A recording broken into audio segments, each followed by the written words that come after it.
Let's get going here. So we'll reconvene the Board of Investments, and Mark, I'm sure we'll join us in a minute. The video recording is on, so behave accordingly, and roll call. Mark Noenig. Terry Cohey. Here. Carl England. Here. Quentin Nyman. Jack Toffro. Here. John Satry. Here. Maggie Peterson. Here. Jeff Greenfield. Here. Senator Sales. Here. And Representative McCarthy. Here. And there's Mark is now here. And with his permission, we'll take whatever public comment we have. Seeing none. Quarterly performance report. Good morning. Good morning. Vicki Grotzinger and Jim Boyko. Jim, do you have a few minutes to talk about the capital markets? Yeah, I thought since the last 2 weeks were so unusual relative to pretty much the last 7 years that it was worth a couple of comments, and particularly because Joe talked at some length about possible diversification hedges yesterday. Just a couple of comments. We've had a situation for quite a few years in which stocks really didn't have a lot of competition. With returns on cash at zero, it induced people, as we've said at this table many times, it induced institutional investors and retail investors into stocks and riskier assets generally, because even for risky assets, which generally don't have higher yields, they were higher than cash by a wide margin. I mean, something beats nothing, and it was zero. Also, for a good period of the last 3 or 4 years, the dividend yield on the S&P 500 has actually been higher than the 10-year, and certainly higher than the 5-year, and certainly higher than the 2-year. And so, to the eye of many folks, it was, gee, I'm getting paid to take risk in stocks on a cash flow basis. So what's changed? Well, stocks now have competition. With the cumulative Fed increases and with the possibility of somewhere between 1 and 3 additional ones this year, who knows, the cash now has a positive return. From a point of view of this board, it's not terribly high relative to the need or the expectation for the contribution to pay benefits, your assumed rate of return, but it sure beats zero. But more importantly, if you look at the shape of the yield curve, there's been a very large move in what's called the belly of the curve, the 2, 5, and 10. With the 10-year now at pressing on close to 3%, 2.87% as of this morning. In the last 18 months, the yield on the 2-year has gone from 60 basis points to over 2%. Again, in the context of your assumed rate of return, not big numbers, but in the context of the competition for flows into risk assets, particularly equity, versus safer alternatives, it's now at least, it's a discussable issue, whereas in the years leading up to this, it was not terribly a point of discussion. It was almost a no-brainer for most investors to take the risk assets. And so the other thing that has changed, and you see it on page 4 of there's a table at the bottom of the executive summary, is that not only do stocks have competition, but now U.S. stocks have competition. Because if you look at the trailing 1-year column in that table on page 4, notice that foreign stocks, for the first time in some number of years, have beat U.S. stocks over the trailing year. And emerging market stocks have beat U.S. stocks handily by a huge margin, almost 16% in a single year. Not uncommon with respect to the behavior of emerging market stocks. When we get to asset allocation, we'll be talking about the volatility input for emerging markets, and it is high. It's been high historically. It'll be high in our estimates as well. But that's a change as well for particularly U.S. stocks. So that brings us to the issue of does the portfolio have some measure of protection? Now, protection, I don't really like to use that word because there is no way to protect a portfolio unless you were to put it all in cash. And that would be devastating with respect to the contribution that the portfolio would make to building assets and paying benefits.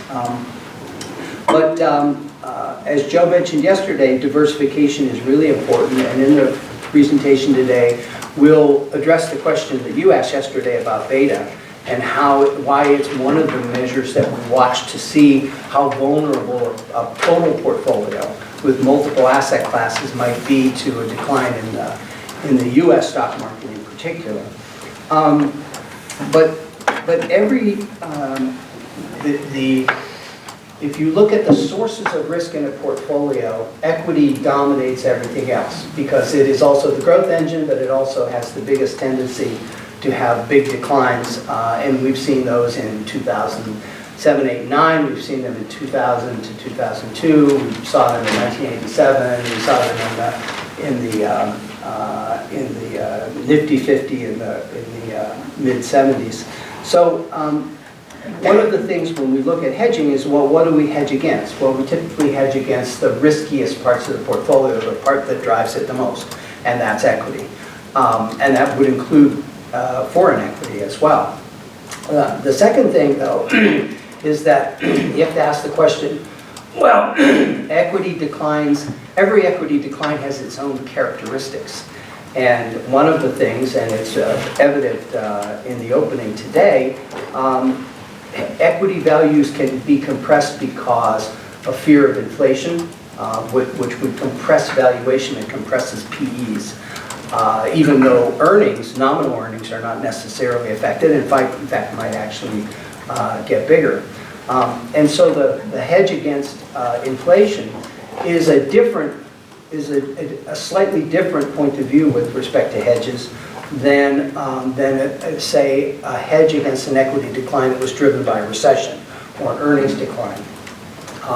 So going back to Joe's discussion yesterday about the various things that might go in the allocation that he's working on, the long treasuries that he was talking about are historically one of the very best hedges against declines driven by earnings declines. Because earnings declines typically compress the possibility for dividend increases, they compress equity values, and they make stable income from fixed income, particularly that which is predictable out for 30 years, much more valuable. So they have typically been a good hedge against that type of equity decline. Equity declines that are caused by rising inflation, which tend to compress PEs, they tend to take bonds down initially. That raises yields, and we say about the bond category that it has a measure of self-healing, in the sense that you take a capital loss if bonds fall in price and yields go up, but as you reinvest proceeds into new bonds, you're reinvesting them at a higher rate. And over a period of years, it's kind of the self-curing process for the capital loss that you take up front. So one of the things that you might watch for over the coming year or two or three is the extent to which the portfolio behaves well or poorly in periods where the equity market doesn't do well. We haven't had many examples of that. I mean, we had one brief quarter in the beginning of 2016, but other than that, we've had month after month of equity increases. So there's not a lot of current information about how the portfolio behaves when the equity market is flat or much less down. So we'll be watching that very closely, and we'll be watching the nature of any correction that takes place in the market to try to understand the dynamics of the portfolio. But our conclusion about your portfolio, and you'll see this in the beta numbers, is that it is well diversified. I think, as I said yesterday, you'll be thankful that you have the real estate exposure that you have in the portfolio, and that you've maintained a reasonable allocation of fixed income, despite the fact that it hasn't contributed much to returns over the recent years. It may pay its way, so to speak, in terms of the contribution to the portfolio in the next year or two, we'll see. So with that, I'll turn it back to my partner, Becky. All right, thanks, Jim. So also in the executive summary, if you'd like to move back to page 9, we'll talk a little bit about setting the stage to understand the performance and peer rankings that we experienced in 2017. And page 9 of that executive summary has the text in the upper left-hand section, some economic indicators in the upper right-hand section, and just looking at the economic indicators, obviously we certainly are at a point that many would call full employment. As we look at a historical definition of that, you can see the first bar in the upper right-hand side showing the unemployment rate since 1948. So we get used to how the unemployment rate has ticked down to the low 4s over the last several years, but this gives you a historical perspective. CPI, which is what the market is very much focused on right now, and ticked up a little bit as we look at indicators for January, as you saw in the news this morning, up about 0.1% relative to expectations. You can see where CPI is relative to history since 1914. So it's been fairly low and below median in those indicators. If you look at the U.S. government debt, it tends to be high. Of course, another concern in the marketplace is with the tax cuts, what's going to be happening with that particular number. The VIX number that you see in the next bar, which is the second one from the right, that more than doubled in the last week, as all of a sudden the market rediscovered volatility, or investors really started moving prices in the market around. Consumer confidence does remain high, though, as you see on the right-hand side. So a very stable economic environment. We're experiencing now the fruition of many of the data points that the Fed has been watching for some time. So now we appear to be in this transition point where the Fed will be watching with their dual mandate of full employment and then also looking at controls around inflation, certainly focusing on the fact that we seem to be experiencing that level of inflation that now was meeting the Fed's goals, and wage inflation, a little bit of a surprise on the upside. Becky, Yeah. on government debt with increasing interest rates and with the new changes, if you were doing a prediction, would you have a guess how much higher that might go? The interest rates or Or the the debt? extent of The debt government debt? itself, or Debt as a itself. percentage of No. GDP? No, I don't, and a lot will depend on economic growth. 1% of GDP growth one way or another will have a dramatic effect on the near term, but there's no question that government debt in the U.S. and in virtually almost every other country, developed country, and many of the emerging markets, with the possible exception of, say, Germany and maybe a Scandinavian country or two, debt is rising as a percentage of GDP. In some cases, it was already very high and is not rising quite as fast. Italy is an example. But in other cases, like Japan, it has historically been way above the other developed countries and continues to rise as well. There are more than a few, I don't want to call them doomsday predictions, but deep concern over the degree of indebtedness that has moved largely from individuals and companies to what's called sovereign debt.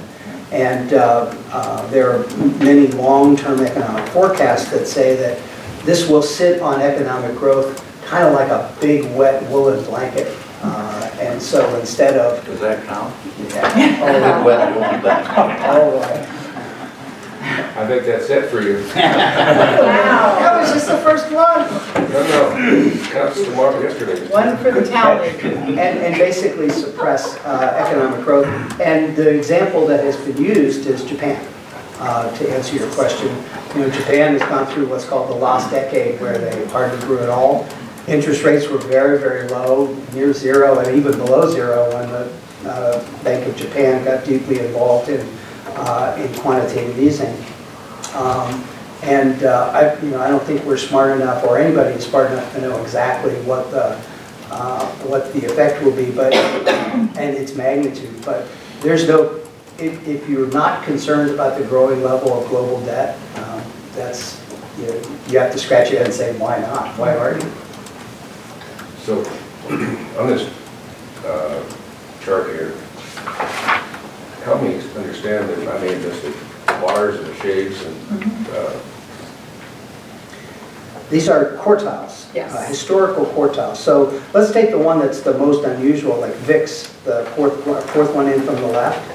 You know, we talked a lot about how volatility in the market has been just bouncing along on empty for quite some time. That's not a metaphor, by the way.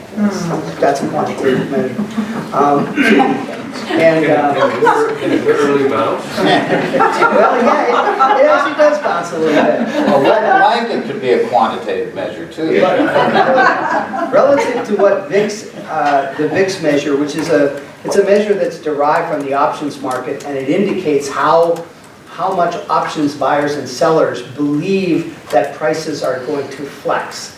And it's been so low that people have been unwilling to make any bets in the VIX market that prices will gyrate. So that's why when this chart was struck before the big uptick in volatility in just the last few trading days, it was resting here at the bottom of its historical range. So the shading is the range since 1990 of various. Yes. What is the dark versus light relative? I was just trying to distinguish between. Just so you can see. So you It's can not like see a the- maximum or minimum or No. good or bad. No, these are just observations. No, of those- our history. So just to follow this through, so would it be correct to say on the VIX that 25% of the time the VIX is 23 to 60? That's the way I read it. Exactly. So, and that's a good observation, Dave. That's actually showing you that there's been a goodly proportion of the markets that have had an elevated VIX, and actually the 08-09 period would have seen a spike in this as well. And we saw it doubled into the mid-30s over the last few trading days when the markets really corrected. So that would have been in that top quartile for a few days. So that was my question. Yeah. So as of today, it would be in the 30s? Is that what I you're saying? haven't seen it as of I haven't looked yesterday. at it today. It's probably back down around 20 or so. Yeah. I haven't checked it. Okay. Down from where it was. But I'm just asking for comparative purposes. Yeah, yeah. So each one is a quartile. Yes. So, and the diamond is where we are, or Yes. where one is charted. That's correct. As of December 31st. Okay, I got it now, thank you. So a couple of other themes I just wanted to pull away from this chart that are undercurrents to your performance. So one of the things that you've heard talked about a lot in the press is the flattening of the yield curve as we looked at last year. And if you look at the light green line compared to the blue line, you can see the light green line is where we ended the year in yields, and the blue is where we were in September. So you can see that the short end part of the curve came up, but the long end really didn't move all that much, and so you actually saw that more relative flattening. Now rates have gone up, as was discussed yesterday, since we've seen this uptick in volatility in the stock market, around 30 to 40 basis points. The concern is effectively moving on the short end more often than expected this year. And it's a yet to be visual, seen. it's a visual depiction of what I just talked about. If you look at the bottom axis, you'll see 3 months, which is close to cash return, 6 months, 1 year, 2 years, and you can see that part of the curve is the one that has jumped up the most, as I mentioned earlier in the comments. The other themes we'd like you to take away is just look in the bottom left-hand corner for a couple of indications. One is the US dollar total weighted index. That's in that top box of numbers. It's third from the bottom. It ended the year at 87.47. A year ago, it was 95.72. The dollar weakened during the year, which caused the prices of international equities and non-US fixed income to accelerate because of that difference in the value of the US dollar. So plans that had more international securities in their portfolio did better last year as a result of the US dollar weakening, as well as having strong markets overseas. Another thing to point out is if you look at just the market performance in the bottom left-hand section and look at the quarter as well as the full calendar year to date, 2017, these numbers are astounding for anything that's an equity, and translated into some very nice returns for a year The plan net of fees, if we look at PERS, was up 14.8%. So please don't carry a regression line forward and plan on us making such terrific progress against our assumed rate based on this kind of performance. It was an exceptional year, and we need to recognize it for that. As Jim mentioned, emerging markets, very strong performance. So if you had an overweight to international, if you had an overweight to emerging markets, it would have been a real tailwind, even greater tailwind to your performance. The other two things, and then we'll go to your performance. On page 10, one of the things that was discussed so much as we saw the markets correct over the last few days is how high the price of U.S. stocks really were, and the fact that they were vulnerable to any kind of disappointment or any kind of event for investors to take risk off in their relative sentiment and pull down equity prices. If you look at the U.S. large cap equity second bar from the left, this is since 1995. Look where the blue diamond is. It's in the top quartile. Prices of large cap U.S. stocks have been expensive. And if you look at the small cap market, even more expensive. Now flip the page to the following page and look at the same information for the non-U.S. market. If you look on page 11 and look at the left bar on the bottom section of this page, you can see that international equity prices have been median. So investors have really been asking themselves pretty frequently over the last couple of years, what's our international equity allocation, just based on the whole valuation differential? Is there an opportunity there? So this is some of the themes that we'll be talking about as we go into asset allocation in the spring and talk about our overall structure. Now let's go ahead and move to your performance report. There's just a few pages because we set the stage and very relevant conversation is what's going on in the environment today. But if you'll go to the thicker report to page 4 of the performance report and look at the value of the retirement plans, $11.5 billion was the total for those plans as of the end of the year. And you can see the relative size of the two largest pension plans, with PERS standing at about $5.8 billion and teachers about $4.1.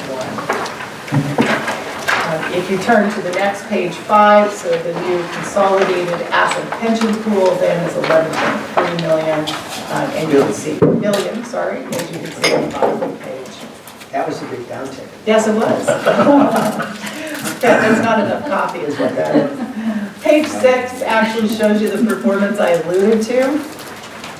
And for the quarter, you can see the PERS numbers at the top on a net of fee basis, who were up 3.5% and 7% for the fiscal year to date, so that's 6 months, and then for a year, 14.8%. So you're off to a very good start for this fiscal year. Now, obviously, with markets the way they've behaved since the end of the year, we really haven't made any progress since this standpoint, actually a little backward progress in terms of returns for the funds, but very good growth last year. When we look at relative to our benchmark, we still have this private equity benchmarking issue that's kind of plagued us for a number of years. Now you have a new benchmark there, trying to do a better job of measuring more life investment there relative to a small cap index. That's what's causing the drag as we see relative to the benchmark. Relative to peers, you can see that the nearer term peer rankings have been 64, 66, 63. What's really driving that primarily is we had more U.S. equity relative to other plans that had more international equity. We don't have this page in your reports, but we did look at that differential. For example, the consolidated asset pool had about 35% in U.S. equity, and the median plan over $3 billion had about 27%. So if you look at the differential now, the international equity allocation for the pool is about 18%, the median plan had 22%. So again, a greater allocation to markets that grew faster, again, heavily influenced by the weakening dollar. Now keep in mind that heavy overweight to U.S. equity is one of the reasons that the cap is over $11 billion, because it's been the right place to be for 5 years. Absolutely. And And there's another reason to have at least a modest overweight that we can talk about sometime, in the sense that you have to pay benefits not in euros and not in yen, but in dollars. But nonetheless, the fact of the matter is that, as I pointed out at the beginning, the foreign markets have started to catch up. And so there will be a period of time here where if that continues and valuations get somewhat closer to where they were, say, 5 or 7 years ago, that there'll be a little bit of a headwind for heavily dominated U.S. equity portfolios. So it's something that we should discuss when we get to asset allocation. And that's not the only thing that's on the table, because there probably is more event risk associated with foreign equities as well. So it's not a pure formula that says, oh, U.S. equities are overvalued versus international equities, therefore we should have a lot more. Define event risk. Event risk is something that can go wrong but has nothing to do specifically with valuation. Greece is an example. Brexit is an example. South Korea, and North Korea, if that were to take place, might have a very distinct effect on the Japanese market, for example. Those are things that are impossible to predict. But you have to at least have them in the back of your mind in terms of the relative probability of something happening there versus in the U.S. So the other couple of structural differences between the new and the median plan, and we don't aspire for you to match the median plan, it's just an observation. Our asset allocation is custom for the needs of the system. But one of the things that we've noticed is you do have a bit more fixed income at about 25 versus 20 for the median. So that was a lower returning asset class in general, certainly relative to equities. And your real estate, your real estate is higher at about 8% versus about 5% for the median. So there's some structural differences. Another asset class that Joe mentioned yesterday was emerging market debt. For plans that had international fixed income and specifically emerging market debt, which you don't have a dedicated allocation to, that was definitely a tailwind for plans last year. And the median plan had just a couple percent in international fixed income, and in many cases that was emerging market debt. So when we look at your nearer term rankings, these are just some differences that drove it. When you look at longer term rankings, Jim had mentioned that the U.S. equity overweight's been the right place to be, and it absolutely has when we look at history. For 3 years, you're in the 27th percentile, 5 years in the 4th, 7 years in the 1st percentile, 10 years in the 5th. But this doesn't mean we sit on our laurels. We know that the market environment going forward is uncertain. We need to take a fresh look at it, and so that is something we're going to be concentrating on in the very near future. More so than the rank, you've often heard us say that the rank is the least of the three comparisons that we use to answer the question, how are you doing? It has some information associated with it, but you're not paying other plans' benefits, you're paying your own plans' benefits. If there's a real big takeaway here from the perspective of Montana as a state, the fact that for 7 years, 5 years, 3 years, 1 year, calendar year to date, in all of those periods, you've exceeded the assumed contribution to paying benefits that comes from investments. Now, the market the market will take us up and will take us down, but the good news is that your asset allocation has been such that while there was hay to be mowed or whatever, yeah, it was you really did a great job here, and the plan's funding structure and the downward pressure that these returns will tend to put on contribution levels are incredibly welcome, and they're maybe the most important thing fiscally from the perspective of the state at large. Why is that true about the since inception? Isn't that the most important? Well, it is. I'm talking about the more recent period. But yes, the since inception number still stands above your assumed rate of return at 784, and that means that the portfolio has done its job since its inception. Has done its job, absolutely. But past, as Becky said, the next market cycle is one that is unknown. We have to prepare for it in the best way we can. And to David's point yesterday about adding longer-term periods, hopefully that since inception and the 20-year number will continue to be good information to keep in front of you. Well, in the interest of time, let's go ahead and move ahead to page 10. Looking at a 5-year snapshot and then 10-year snapshot on the following page, I want to continue on a couple of the themes and points that were brought up yesterday.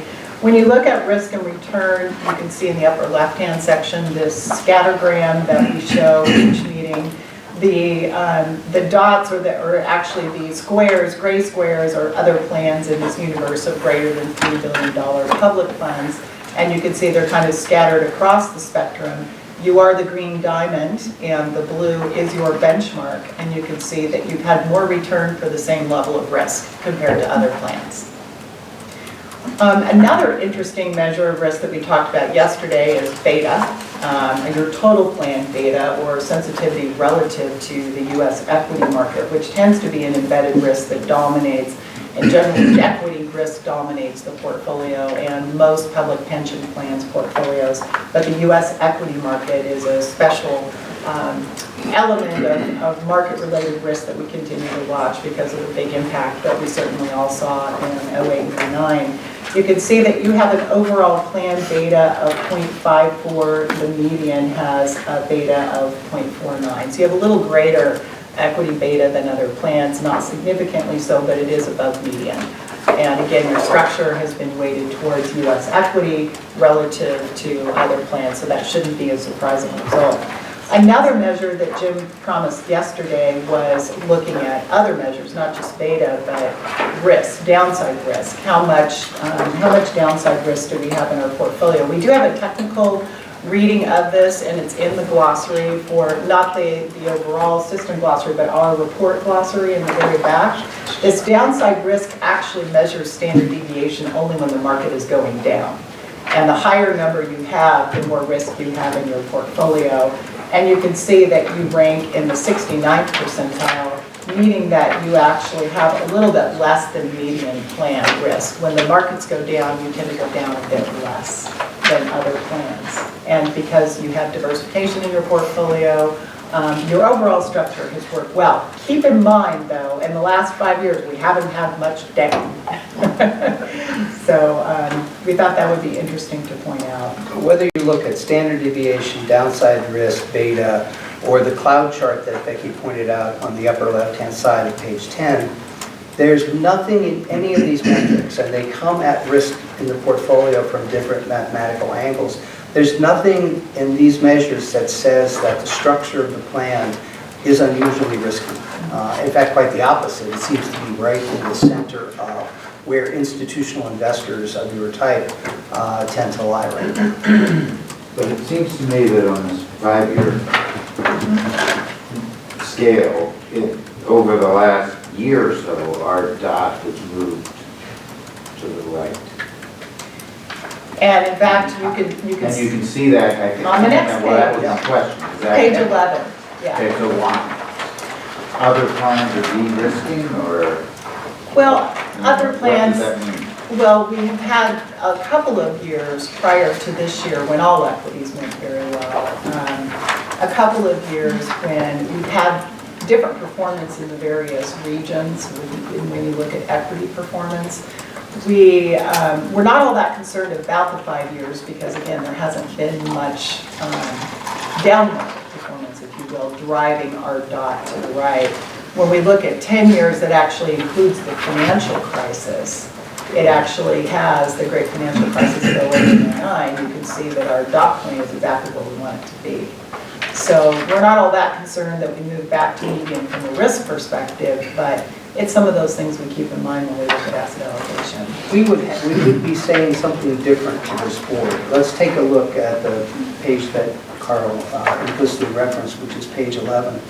If you look at the upper left-hand cloud chart, which is one of the consultants, our favorite topics, if you look at the bottom right segment, quadrant, and you look at that isolated gray dot, which is a peer, that actually has more volatility in their portfolio. You see it all by itself there in the lower. But also, despite the fact that it essentially, by that measure, took more risk, got noticeably less return than the median, we would be having conversations with ourselves, with Joe and your staff, with yourself to say, this is not where you want to be for a long period of time. Because this basically says you're taking on more risk and getting paid less for it. And I can assure you that the board of that particular peer, if they're good fiduciaries, are having a conversation. Now, what's interesting is this is a relative chart, so you can, if everybody improves, the whole bar gets raised for everybody. But your position in the northwest quadrant over 10 years basically says you took less risk, at least measured by the volatility of the portfolio, but you got more return. And the same is true with the 5-year before. You took the same amount of risk by that measure, but got paid more for it. So this is there's no way to say it other than this has been a good 10-year period, and particularly a good 7-year period. What again, that's all water under the bridge. Now, what happens from this point forward? But my question is what, do we know why it is that in the 5-year chart we seem to be moving towards more risk? Is that because other people are de-risking? Is it because there's something inherent in our portfolio that causes that? Or well, that's a good question, and let's try to puzzle that out. If you look at page 11, Carl, you notice that the crosshairs for risk fall between 912 and 988. Okay, those are very normal numbers for realized volatility. And actually lower relative to long-term history, even for 10 years. So now let's look at 5 years, and notice that the crosshairs are right over 5 years. So what that says is that the entire population that's appears here experience less volatility. It could be because they de-risked, or it could be because they entered this 5-year period with a more conservative, less equity-oriented allocation than you did, to their detriment, to their benefit because of risk, but to their detriment because of return. And remember, Becky cited the fact that your equity exposures for particularly U.S. equities are like 5 percentage points higher. So yes, you experienced a little more risk because of that, but you got paid for it. Does that make sense? Risk has been very compressed over the last 5 years. That really means that over the last 5 years, we are substantially less risk than over the last 10 years. Absolutely. Yep. Keep in mind the markets. For everybody. Yes. Yeah, for everybody. The equity markets have been moving up since the great financial crisis, and the 5 years has generally been an upward moving trend, except for 2000. And this is risk as measured by volatility. By Yes. volatility. There's other So if Up it's and not down. volatile, So it's standard. you have a 5-year period that it's not volatile, Yes. the risk is going to Correct. be low. Exactly. Yes, The absolutely. whole population moved to the left, lower risk, and some of those people moved Right. farther left than you. Thank you. Which is what you expect. Yeah. Right. So do I get a He's point? on this, he gets, Do I get It a gets point a for you that? get a free metaphor. I get, how much is it? Let me get my wallet, I may need it. Oh, boy. Moving on. Just a quick note on page 12, we do show the cap pool and the trust fund pool. As you can imagine, the trust fund pools have been invested much more conservatively. They're about $2.3 billion relative to our other assets, and the returns are much more modest because of the more fixed income and yield-oriented nature of those portfolios. If you'll skip ahead with me to the asset class performance on page 15, a couple of themes you see come out here in your actual numbers for each of these asset classes, and you can focus on the quarter to date, the fiscal year to date, and calendar year to date. But when you look at the calendar year to date for 2017, the returns of the plans were really dominated from an absolute return perspective by international equity, which had returns of 28.7% net of fees. That's an amazing return. And domestic equity was number 2, coming in at just under 21%. And then we go to our other asset classes, which real estate was productive at about 9%. Private equity, as you know, has a bit of a lag.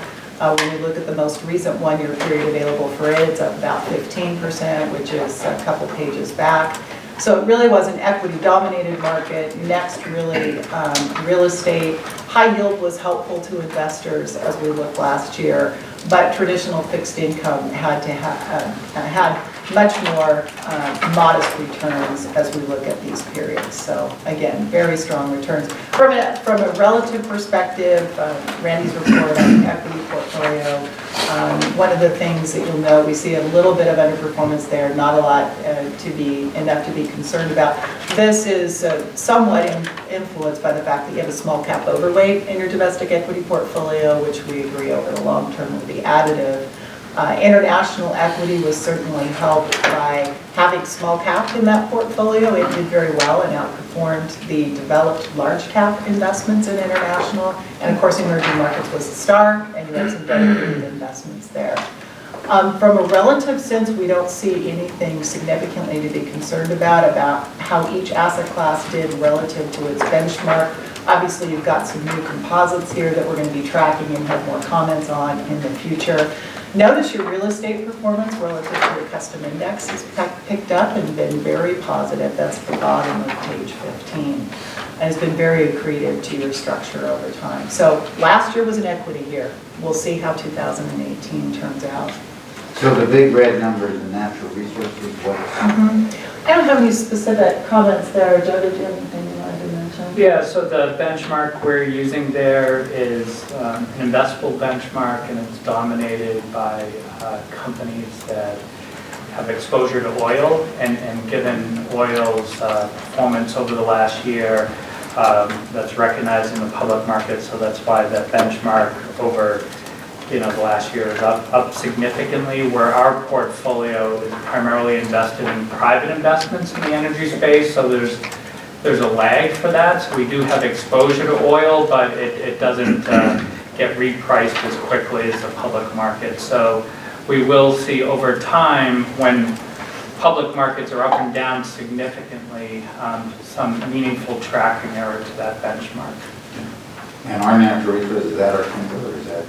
It's both energy investments and timber investments, and as we go forward, adding other types of natural resources. But they're private equity-like investments in natural resources. And so they have the same lag associated with them that you see on the next page with respect to private equity. Page 17. Now, you've changed your benchmark on private equity to make it more comparable to the types of investments that are in your private equity portfolio itself. So there's economic alignment, but it's still a public market. So it moves quickly, and the private valuations catch up over time. So you still have that issue, which we've discussed many times in the past. The change of benchmark doesn't change that aspect of it. I thought that was why we changed it, so we didn't have to mention it. There'll still be a tracking error, as we call it, in financial speak. There's a, we had this lag effect. Is there any thought to taking the benchmark and moving it back X amount of time so that you really have a We'd be happy to do a delagged benchmark for you to Delagged. make you comfortable. That's a new word. But, It's not a metaphor, it's a new word. and off to the side in your back pocket one. But I think I would suggest that you have a new benchmark, and you should stick with it and observe its behavior and the behavior of a private equity portfolio, not just in a market where equity has taken off, but in markets where equity goes down, where equity is flat, so that you can make a better judgment as to what this new benchmark tells you and what it doesn't. You may find that you get more insight and comfort with it as you observe how it behaves relative to the private equity portfolio over time. I think Or the if you used a Lex Steven, if you used a lag, you always heard it. certain benchmarks weren't indicative, so we tried to fix that. Now we're hearing consistently that. There is a But if you used to lag, divergence. you'd probably be even, you would risk being even more incorrect, right? Well, Because if there's a fluctuation, you are looking at what you're supposed to be looking at. Is that Right, you're trying to correct for a timing difference, and that timing difference and its magnitude changes all the time. Yeah. So, I see that. I think that the bigger message with private equity, a couple messages, is one, the time-weighted returns that you see on page 17 are there to include them in your total fund results. You can't actually analyze the quality of your private equity portfolio by just looking at that benchmark. You need to look at internal rates of return, which is in the asset class report that you receive every quarter. And the thing you can take away from this report is the relative magnitude of returns since inception. You've earned more than 12% in private equity. That's what it's there for, is return enhancements relative to the other asset classes you're invested in, specifically most comparable to public equities, which again is what your benchmarking is trying to show over time. You've earned excess return, but as the public equities have been such an easy recipient of money that investors have had to chase risk and return in a low yield environment, it's been most easy to do that with public equities. In the long term, though, private equities have really paid off for you. Those are the comments that we have on your total fund and your asset class performance. I did have one other follow-up from yesterday I'd like to leave you with. That is an up market capture, down market capture that Randy mentioned was one criteria when we look for individual managers. So I'd like to hit on that point. But before I do, are there any other questions that you want to ask about performance generally? All right, let's go to school. Let's move to page 54, all the way in back. We have these pages that are a resource to help understand each one of the active traditional managers in your portfolio. You receive similar types of snapshots and indications of your alternative investments, your private investments in other formats. But I thought I'd take a manager like Times Square that's been on your account a very long time. It's a growth at a reasonable price strategy compared to a mid-cap growth index. And we look at characteristics. Let's say you didn't have this manager in your portfolio. We would with staff would look at our eVestment Alliance database. We would screen for organizational stability. We would screen for the type of structure that they use to pick the stocks. We want to make sure that the firm is healthy, that the risks they're taking on are appropriate, et cetera. There's many different measures. And we look at risk return, which we just looked at for the total fund. That's in the upper third portion of this page. And we look at the up market capture versus down market capture. How do they do when this particular benchmark is moving down versus when this particular benchmark is moving up? And the way to read this is, first of all, Times Square is in green. In this particular period of time, you know, we're looking at the bar chart here that Yes. says up markets, down markets over the last 10 years. That's one panel down and to Yes. the right. so just to the right of the risk return chart. So over the last 10 years, there have been 74 up markets. There have been 46 down markets. See how strong these markets have been and persistent? That's one observation. The other observation is this manager in up markets does a pretty good job of keeping up, but has left a little money on the table as the markets have been very frothy. But when the markets are down, they are down about 60 basis points less.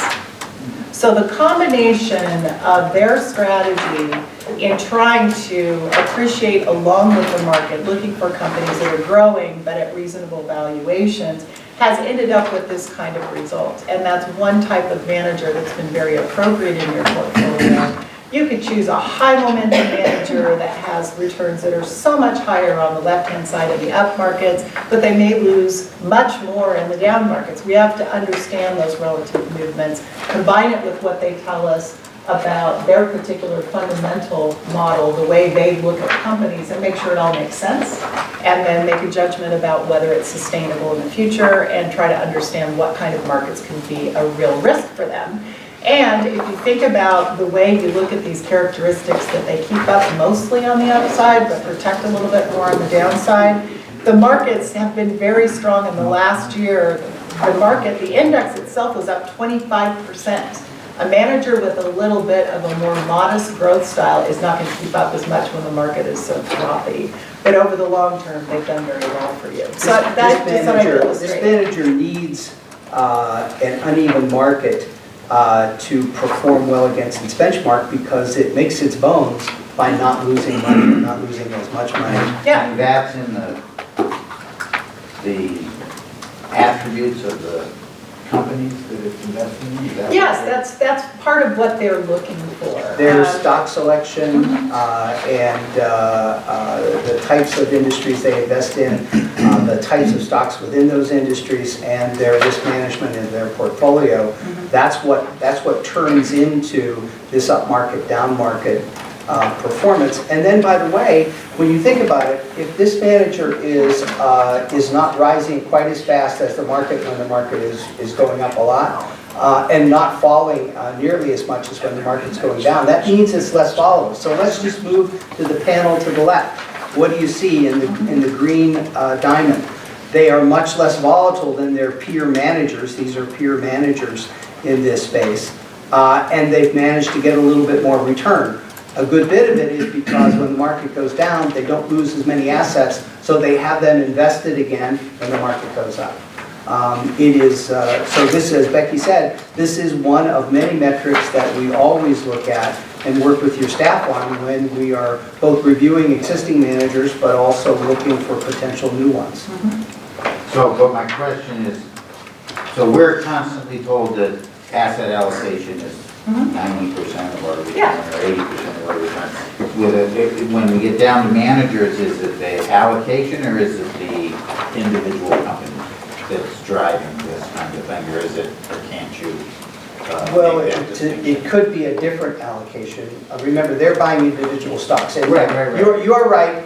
That 5% more in equity that Becky mentioned earlier dwarfs all of this in terms of its effect on the total portfolio. When you get down to an individual manager, they are making allocations too to individual securities and by inference to industries that may be less volatile industries, more volatile, more growthy industries, not so growthy. So they're making allocation decisions too that affect their small piece of the pie. Right, So the answer is yes, allocation matters here, but it's a different type of allocation. right. And we look at their holdings to see how similar they are to the index that they track or that they're compared to. And they are quite different from that benchmark in the decisions they've made, company by company. And we run, we track a particular measure called active share. There's all kinds of things we can go to school on this particular page from a risk perspective, but active share is a number that tries to measure that degree of similarity. And if the active share is closer to 0, 10, or 20, that tells you that the manager just looks like the benchmark. If it's high, it means that they have a much different portfolio than the benchmark in the way they've constructed it. And in this particular case, it's moderately high, it's appropriately high, and small cap and mid cap should be. It's a good question, Carl. Their returns are dominated by the market they shop in, and then we hope that they exceed the benchmark by this type of up-market, down-market behavior in looking for the companies they do, which are quality companies that are growing. Thank you. So the purpose of looking at this page, was that an example or something particular about this? Well, there was a couple of lessons in it. One is an example of a comment that was made yesterday that it's important when we look at individual managers for your program. When your staff is looking, when we're looking, we're asking our opinion. These are one of the many things that we look at in helping to select active managers. And then another illustration that this particular active manager has done very well for you over the long time frame, but has not kept up quite as much as the frothy market that they're shopping in. So it was a bit of a dual message, but the first message is the most important one. Yeah, thank you. Any other questions? We appreciate all the time you gave us this morning. Yeah, we don't want to overstay our welcome if there are any questions. Thank you. Thank you. We are to corrections.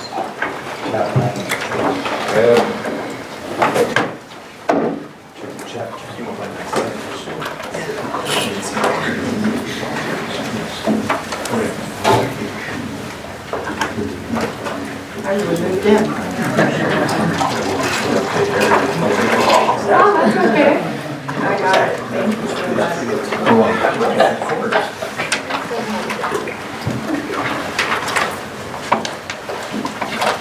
Well, members of the board, Mr. Chairman and members of the board, thanks for having Kirsten and I. We would like to discuss the management of the short-term investment pool on tab 10. So we think the short-term investment pool is a fairly significant undertaking. In the last calendar year, we had over 1,400 transactions totaling in excess of $34 billion. All of those done to achieve a high income to the extent that it's compatible with risk of maintaining the capital and liquidity. And the key there is compatible with those. So in reality, we're looking at risk first, liquidity second, and return third, or income third. So I'd like to discuss the risk, and there's one fundamental risk in STIP, and that's that we might not be able to return to a unit holder $1 for every unit. That's, you probably heard the term breaking the buck. That would be breaking the buck, and that's the fundamental risk we guard against. And that risk is the sum of credit risk, interest rate risk, and liquidity risk. And so I'm going to let Kirsten is going to talk a little bit about credit risk. So credit risk can be separated into individual security risk as well as market risk. Individual security risk is the risk that one single security will underperform. We mitigate this risk through diversification and minimum quality restrictions. Our investment policy statement for STIP has 36 restrictions on it.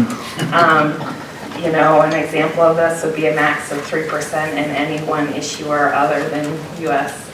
agency and treasury securities, but we also have a max of 30% on any one U.S. agency.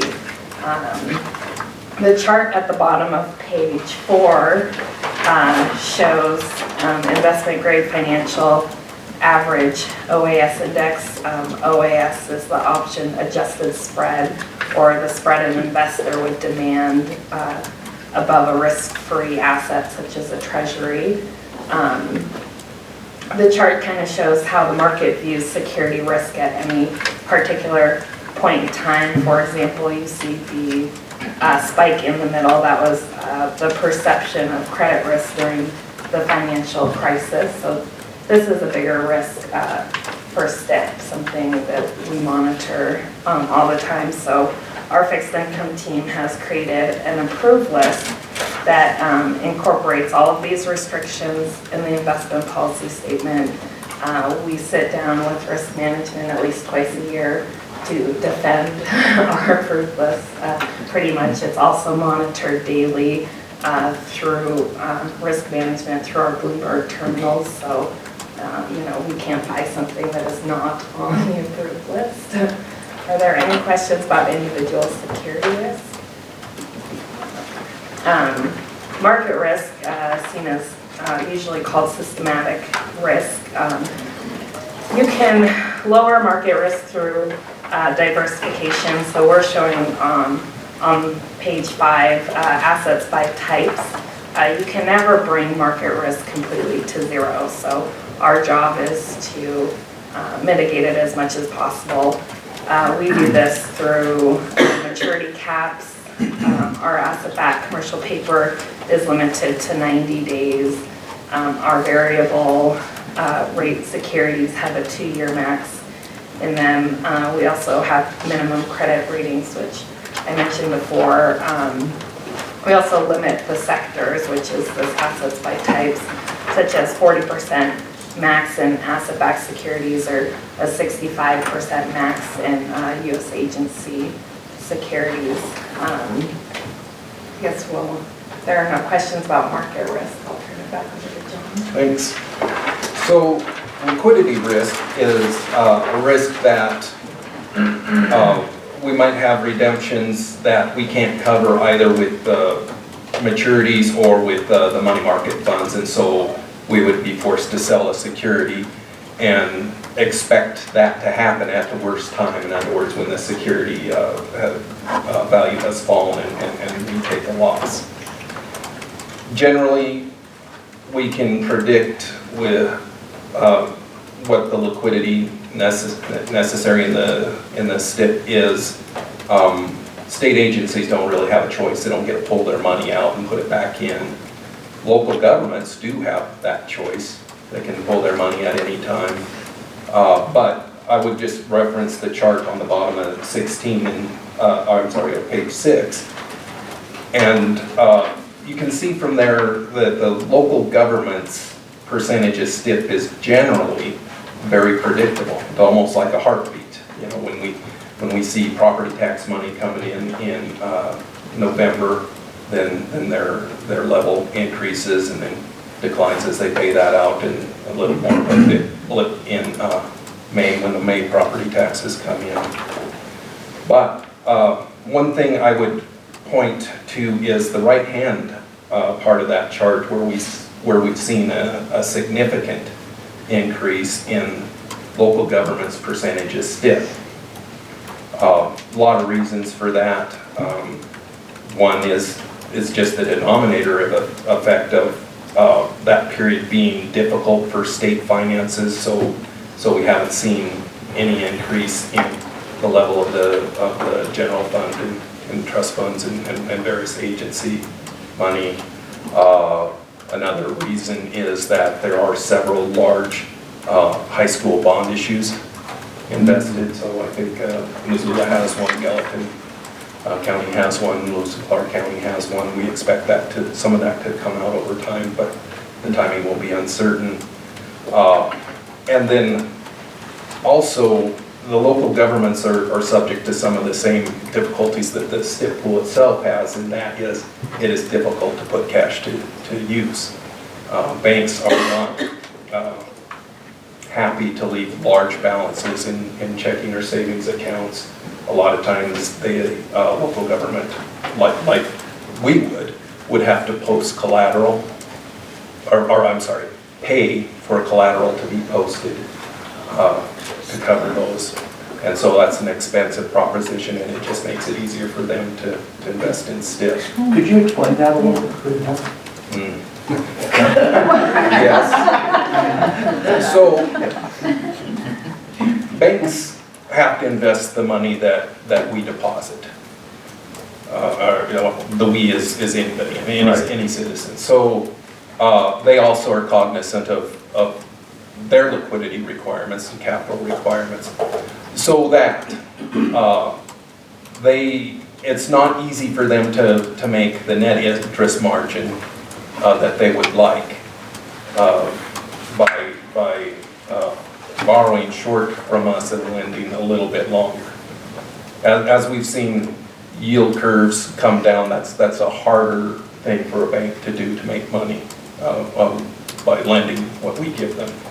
So they might be forced to buy some of the same things that we buy, treasuries, or invest it at the Fed. And so, because that's more expensive, sometimes they will say, well, we'll take your money. We signed the contract. You're a local government, but any amount in excess of what is automatically insured by the FDIC could either state government generally require, or the state law generally requires that money is either insured or that collateral is posted against it to make it. So that's expensive for the banks to post that collateral. They've got to go out and borrow it or move it from another source, and so they charge for that. And they also would charge you back if they just said, well, we're going to pay for FDIC insurance over and above the amount. And collateral would be something like treasuries or Yes. something like that? Treasuries and agencies. Could be an actual security, could be a letter of credit from There's surprise banks charged. I guess. Is there a point at which there's,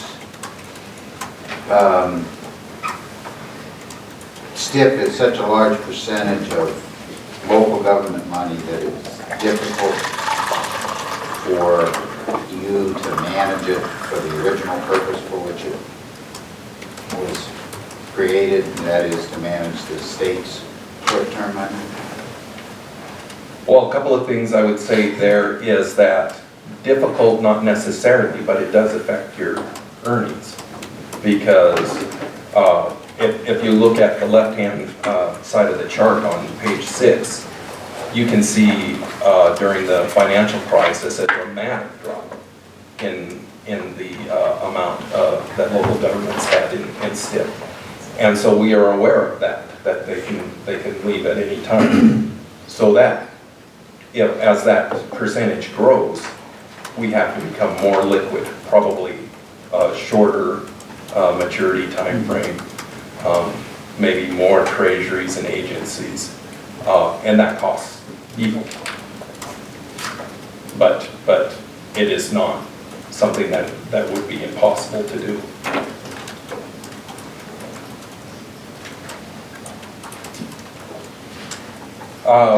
Going on to page 7, just at the chart there, what we're showing there is the fluctuation in overall interest rates, the risk-free, in this case, the 3-month treasury yield.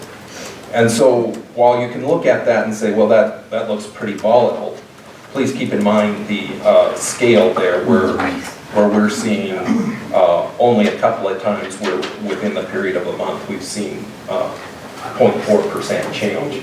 And so if you happen to compare that with the chart on page 4, you can see, wow, the risk of credit is a much bigger risk than interest rate risk in the STIP portfolio.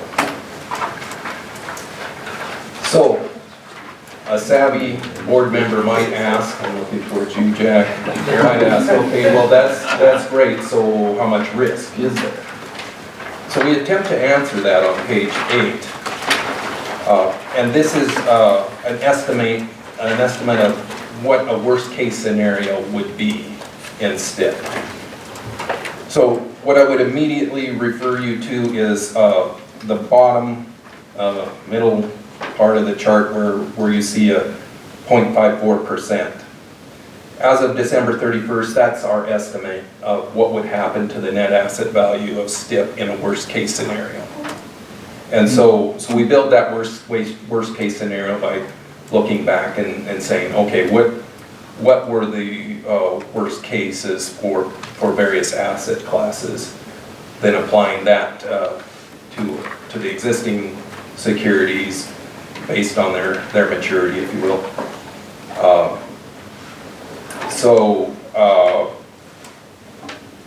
On the right-hand side, I wanted to show that what would be a worst case should we be invested aggressively.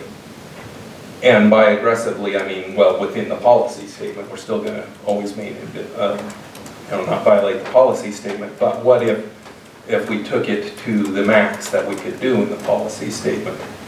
And so to basically that would be, hey, we would run up our maximum allocation of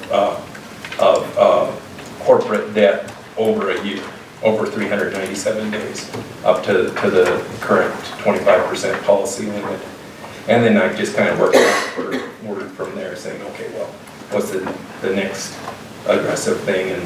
But still, I've got to be inside policy statements parameters, and so that fluctuation could be as much as 1.56% on our projection. So what does that mean? Well, nothing, or maybe a disaster. So it means nothing. We prefer nothing.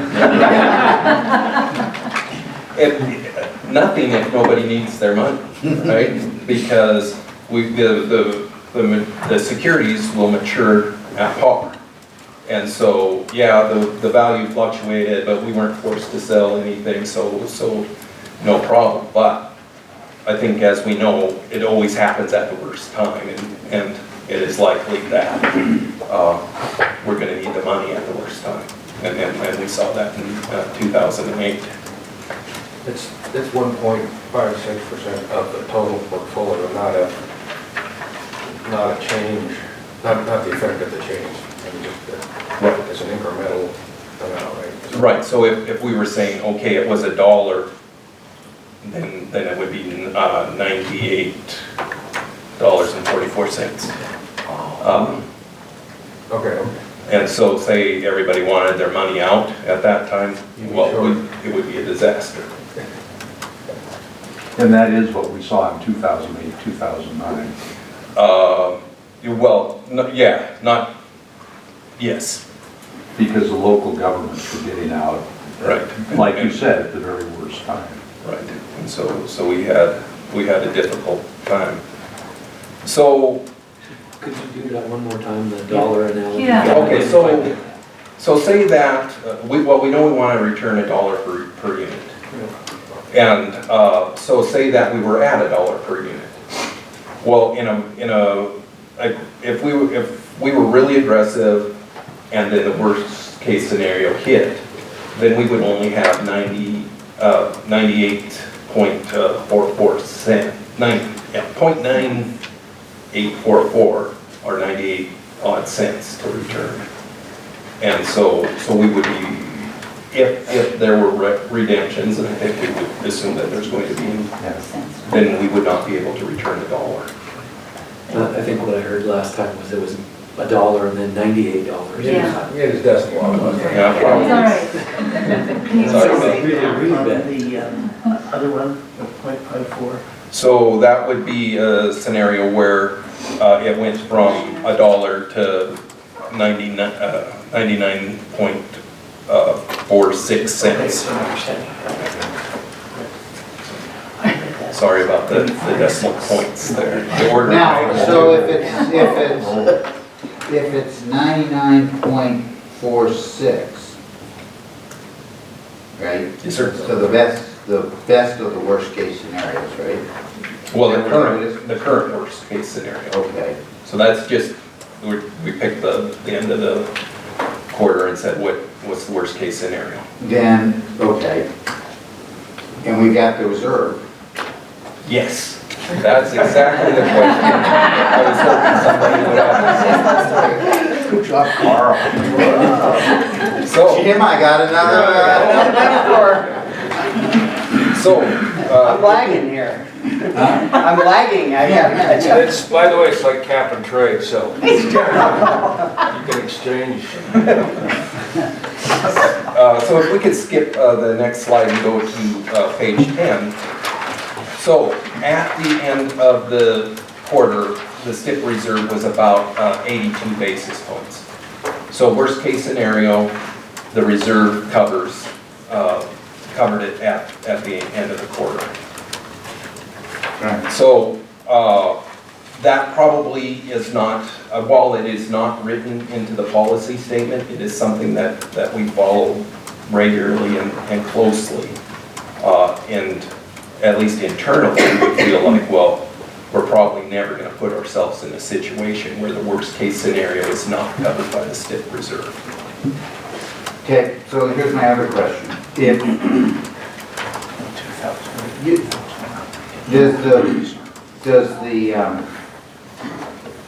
Regardless of how bad the situation is, there's a certain level that stays in STIP. Yes. Okay. A little bit. Stays in STIP because the state money is more stable. I mean, state can't pull its money out. Right. Okay. So is the 0.54 or 1.56, are those numbers for only the money that can come out, or is that for the total STIP? It is for the total because we don't want to break the buck even for a few people. Okay.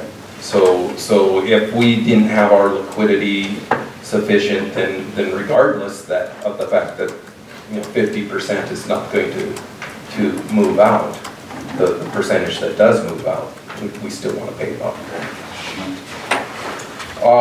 But to talk a little bit about the STIP reserve, on the lower left-hand chart, showing just a couple of things. In the blue lines, we're showing what the historical daily reserving was. And so you can see that moved around quite a bit in the early years of reserving when we were really unsure of what sort of loss we might take on the SIVs. And then later you can see that it's stabilized. The right, again on the lower left-hand chart, but the red line is the reserve percentage. And what part of the NAV would the reserve cover. So you can see a couple of instances on the left-hand side where that falls dramatically, and that was when we made book adjustments in the early years to the SIVs. And then you can see a fairly steady climb until the fairly dramatic fall there in, I guess it would have been May of 2016, when we finally wrote off the rest of the SIVs and took that money from the reserve. And from there, you can see the increase as we built the reserve back up. A little bit of a bumpy line, and so you would think, hey, how come that isn't just a steady line up if we're reserving a certain amount per day and increasing? Well, it's because of the denominator. The value of the STIP assets are fluctuating fairly significantly. And in fact, if you look at the very right-hand part of that line, you can see kind of a dip there. And that's when we started to see the real ramp up of local government investments in STIP. And so that increased the denominator enough that it really started to affect the percentage that we're covering. And so one thing that we did was effective January 1 of 2018, we increased the STIP daily reserving amount from 9,000 to 13,500.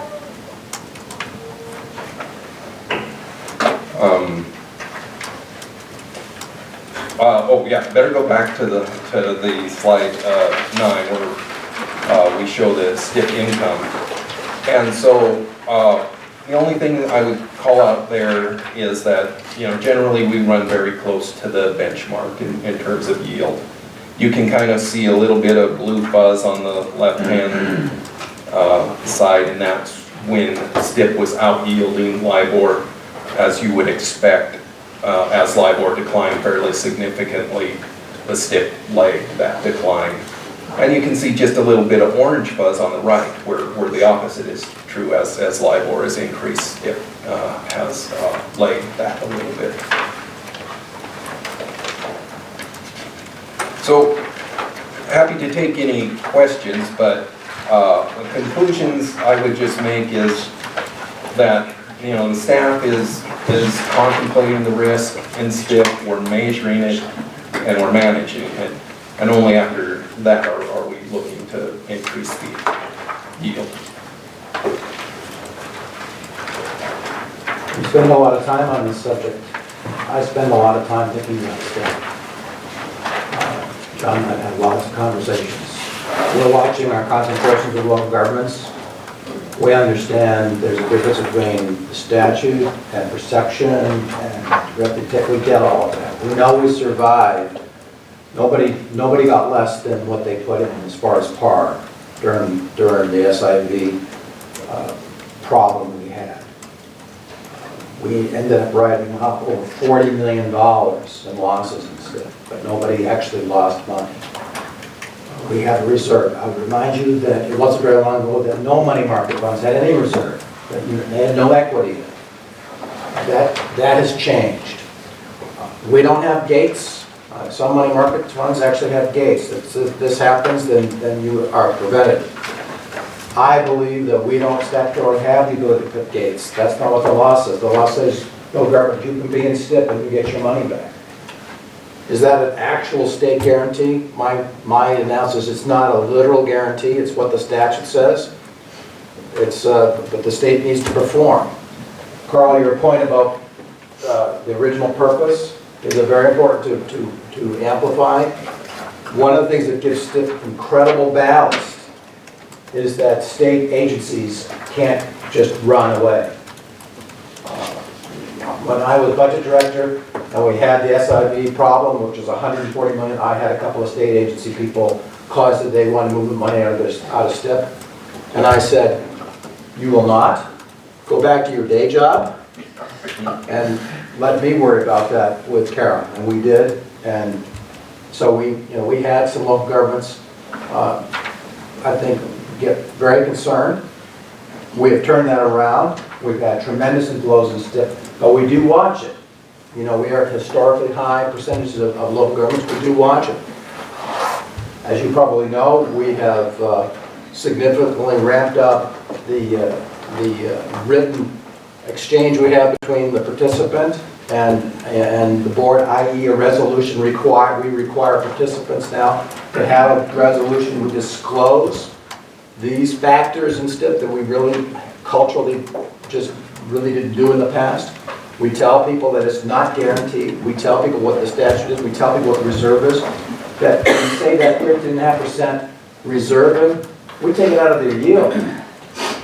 That's less yield that people get. We're parking money for their benefit. So we now have tens of millions of dollars of potential powder that John and staff can use if we have a security that if he wants to bail out of a security that he's afraid that may not return par, we have that ability that we didn't have to use. So STIP's a big deal for us. We watch it. We look at it a lot. I much appreciate John Ramosko's efforts and Kirsten's and other people's activity. This is a fundamental mission we do. And I hope that you're convinced that we have a lot of eyes on this, because there are. Well, thanks. Thank you very much. We're up to tab 11, I think. Investment policy.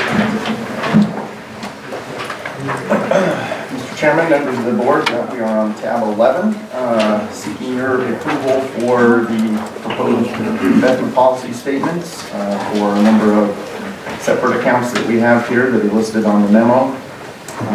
You might recall that we have brought similar requests before you over the last several board meetings.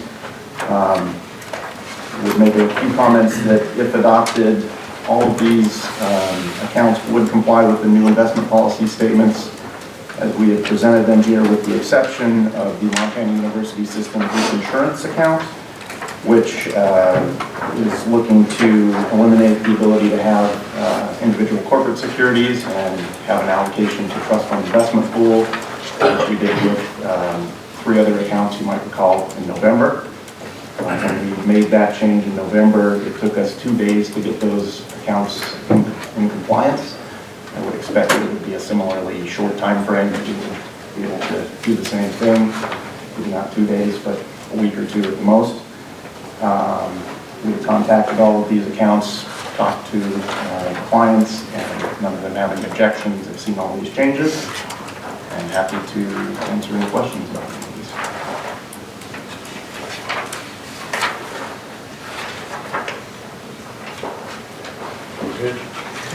We need your approval, though. We need a vote. I make a motion. I make a motion to approve the request. I second. No discussion. All in favor, say aye. Aye. Opposed, no. That motion carries. Thank you.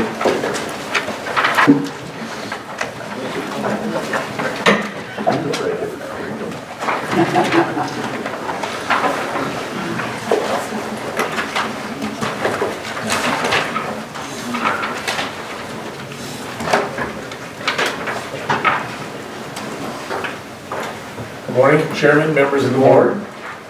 Mike Pettit, and I'm here to present to you today tab 12, which is a transition that we underwent back in November. My apologies, but it says a domestic equity transition on the agenda, but this is actually an international transition. So following a decision to transition assets from our passive, one of our BlackRock passive funds, the MSCI ACWI XUS, the decision was made to transfer funds totaling about $150 million to 3 existing international active managers. As you can see down below here, it was Bailey Gifford, Invesco, and Lazard. In total, we transferred $150 million. That was a combination of various different factors. First, we had... Remind us why we did that. Yes, I think at the time, the decision was made to try and take advantage of some of the active management of our international managers based on the market conditions, and use some of their expertise to take advantage of the markets at the time. Thank you. So this was a little bit unique in the fact that we came out of an international fund, and that fund itself actually had some emerging market exposure as well as some EFA exposure as well. There's a little bit of a challenge when you're moving international or emerging market securities around in terms of the actual mechanics and how the securities are registered in the various different sub-custodians in different countries and so forth. So the decision was made to actually take a portion of the emerging markets piece of the manager out from the fund. We did that in cash, and that kind of served to simplify it. And then from there, we actually looked, so if you turn to your next page, you'll see a little bit more detail in terms of kind of the schematic in terms of how things worked. So, for example, if you look at the green box on the schematic, on the left side it says cash, 36.774. That amount came out in cash itself, and then the balance came out in terms of securities themselves. In the center is the overlap. The overlap is what we try and take advantage of. What does the existing fund have, and what does the target managers, what do they want to see in their portfolios? So that's really where we try and maximize the overlap, because we don't have to sell it, we don't have to buy it. If you have to sell it, you pay expenses on it, and then when you buy it, you're paying expenses there as well. So what we try to do is maximize that overlap. There wasn't as much as we typically see in some of the other transitions, but we were able to get as much as we can out of the overlap. So basically 22% of the legacy portfolio was utilized, that overlap. Of the remainder, 11% was traded in external crossing markets. And so what that does is it actually reduces some of the market impact, and you still have to pay some transaction costs on that, but you don't have the market impact. You're not driving the market. And then 67% was required to be sold in the open market. I don't understand crossing. Crossing is kind of an external network. So what will happen is you have buyers and sellers. And in this case, BlackRock, who we hired to do the transition, has access to these networks. So you're actually not going out into the open market. At the close of business, you're actually looking at, and they're matching up using some of these dark pools and these external crossing networks where similar clients or different people are looking to buy and sell the same securities. And so basically you're doing that at the closing price at the end of the day, and you're not actually going out into the market and doing like a bid and having to deal with the bid-ask spread and things like that. Does that answer your question? So it's more like a private transaction. Yeah, a little bit. They're looking into it. It's kind of anonymous, and so they're taking a look at these pools online and saying, okay, who wants to buy and who wants to sell, and they're matching up those buyers and sellers. So they don't actually have to go out to the market, go to the floor, go to a trader, and actually put out a bid to buy or to sell something. Is that a recent trend, or is it something? No, it's always been there. You know, there's a couple different versions of it. There's these external crossing networks, and there's also internal crossing where you might have another fund that you can cross with.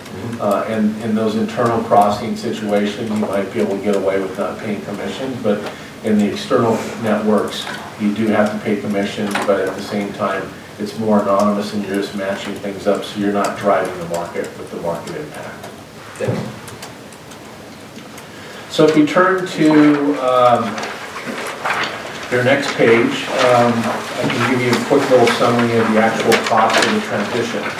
Overall, if you look at the bottom of the page is kind of the bell curve, and that's the implementation shortfall that we try and focus on. So the estimate, which you will see in terms of the actual blue dotted line going up and down in the center, was the estimate was 22 basis points for the cost of the transition when we initially worked with the transition manager on it. The red line actually shows the implementation shortfall, so we were right on what the estimates were. If you were to look up to the left just a little bit, there's a subtotal at the bottom of the pre-transition estimate. The total implementation shortfall could have ranged from 147,000 to 504. So we were right in the middle of that at 22 basis points, right where the original estimate was located. And so those costs are broken down here. We've kind of talked about some of the components, so if you have specific questions, we can go over it. But the first two categories, if you look in the actual results, in that table, the first two categories, which is commission and taxes, those are explicit costs. You know, we're paying commissions on the transactions, and we're paying taxes and fees that are legally required on the transition. Below that, we have some of our implicit costs, and the first one is spread. So that's the bid-ask spread when you're actually trading securities. The market impact, which is the 47,190, is basically we have to go out and buy these securities, and we're trying to do that to meet these target portfolios. And as a result, eventually people might see, okay, someone's buying or selling certain securities, that might actually drive the price of the securities. We try and minimize that, and the transition manager tries to minimize that as well. And then down below, opportunity cost, that's kind of a balancing bucket. And so that really represents kind of gains or losses on the securities based on the benchmark date. So in this particular case, the benchmark was set on November 8th, but based on the closing prices. They did the trading on November 9th, so any change between the benchmarking they did at the closing market on the 8th and what they actually sold at feeds into this opportunity cost number. So this whole column adds down to the 323,000. Which to the right of that you see is the 22 basis points, which was the cost of actually transitioning from the passive BlackRock fund, which had over 1,900 names in it to start, over to the target list for our target managers. With that, I'll answer any questions. 22 compared to an average that you do over a year? Well, it's funny you asked that, because I thought you might. So what I did is... Whoa, way to go. No, he told me that question yesterday. I actually, you know, a few days ago I ran an analysis. You know, since I've been here, we've done, you know, I think you asked a question of Randy yesterday about some of our transitions over the last few years. The big one, when we went to the MSCI indexes, I wasn't part of that. But looking at over the last year, we've done a number of transitions. And so, for example, and it all kind of changes based on the complexion of what we're doing and what's happening there. So I'll give you a few examples. So we did a small cap index. So similar to this, where we went from kind of a passive to active, but this was on domestic equity small cap. Those also tend to be a little bit more expensive because you don't have the same level of liquidity. Our total cost on that was 17.9 basis points. If we look at some of the other terminations we did, we had a long short manager that we terminated back in, I think it was August, September time frame.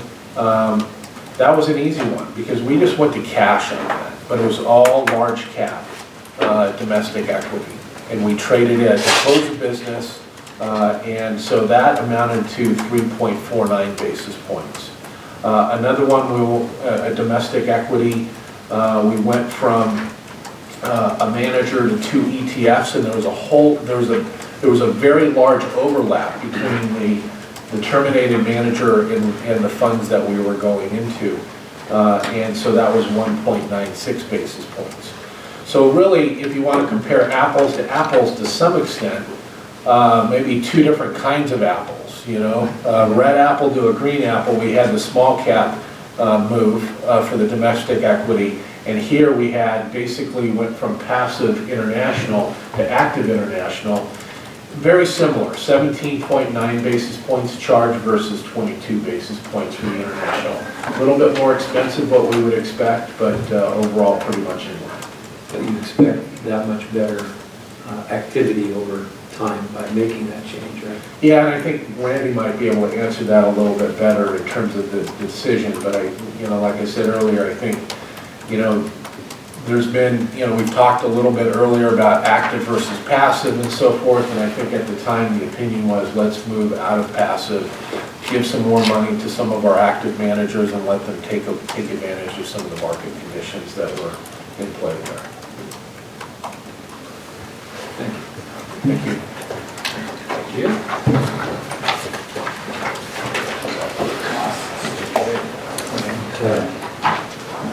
Tab 13.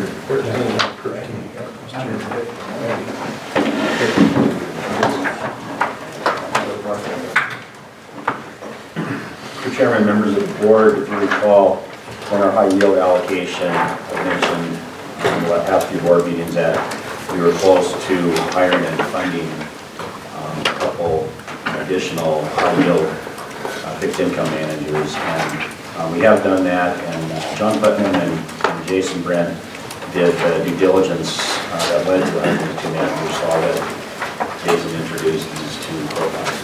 Maybe turn to tab 13 to see the profiles, short write-ups on the two managers that we funded in December. Each of them was $50 million, Oaktree Capital Management and Shankman Capital Management. You heard a lot yesterday and a little bit some today about the idea of downside protection as a key criteria in selecting these managers. This is especially important if you remember back to the conversation we had in the review of the high yield asset class last August. The importance of downside protection in fixed income, given with high yield bonds, your upside is capped really at your repayment principal and your interest. And so the idea is avoid the losers, the winners take care of themselves, and both of these managers fall into that income-oriented strategy. And like I said, we funded these in December. I'd be glad to take any questions if you have any.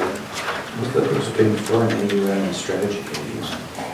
So the firm is the total assets. The firm includes all the strategies, and the strategy AUM is the particular strategy that we have invested in. I'd like to know a little bit just about the companies. I mean, who is Oaktree and why did you like it? Yeah, with the process in screening kind of combination with using some data from RB Coons as well as RBK as well as from the team. Oaktree is a very reputable firm that's been around for decades, very strong in terms of some of the other strategies, the distressed debt that are known for. You actually have in the past some relationships on the private investment side. So it boils down to culture and philosophy. People running the team, Sheldon Stone from Oaktree, for instance, is one of the first investors in high yield, kind of a legend in the industry. With respect to Shankman, a little bit smaller group, but not small by any means, but very focused on high yield and all their strategies and employing on the firm. People are aligned with the success of the firm. So, but a lot of it boils down to credit culture and how they view, their philosophies, does that align with what we're expecting to get from high yield?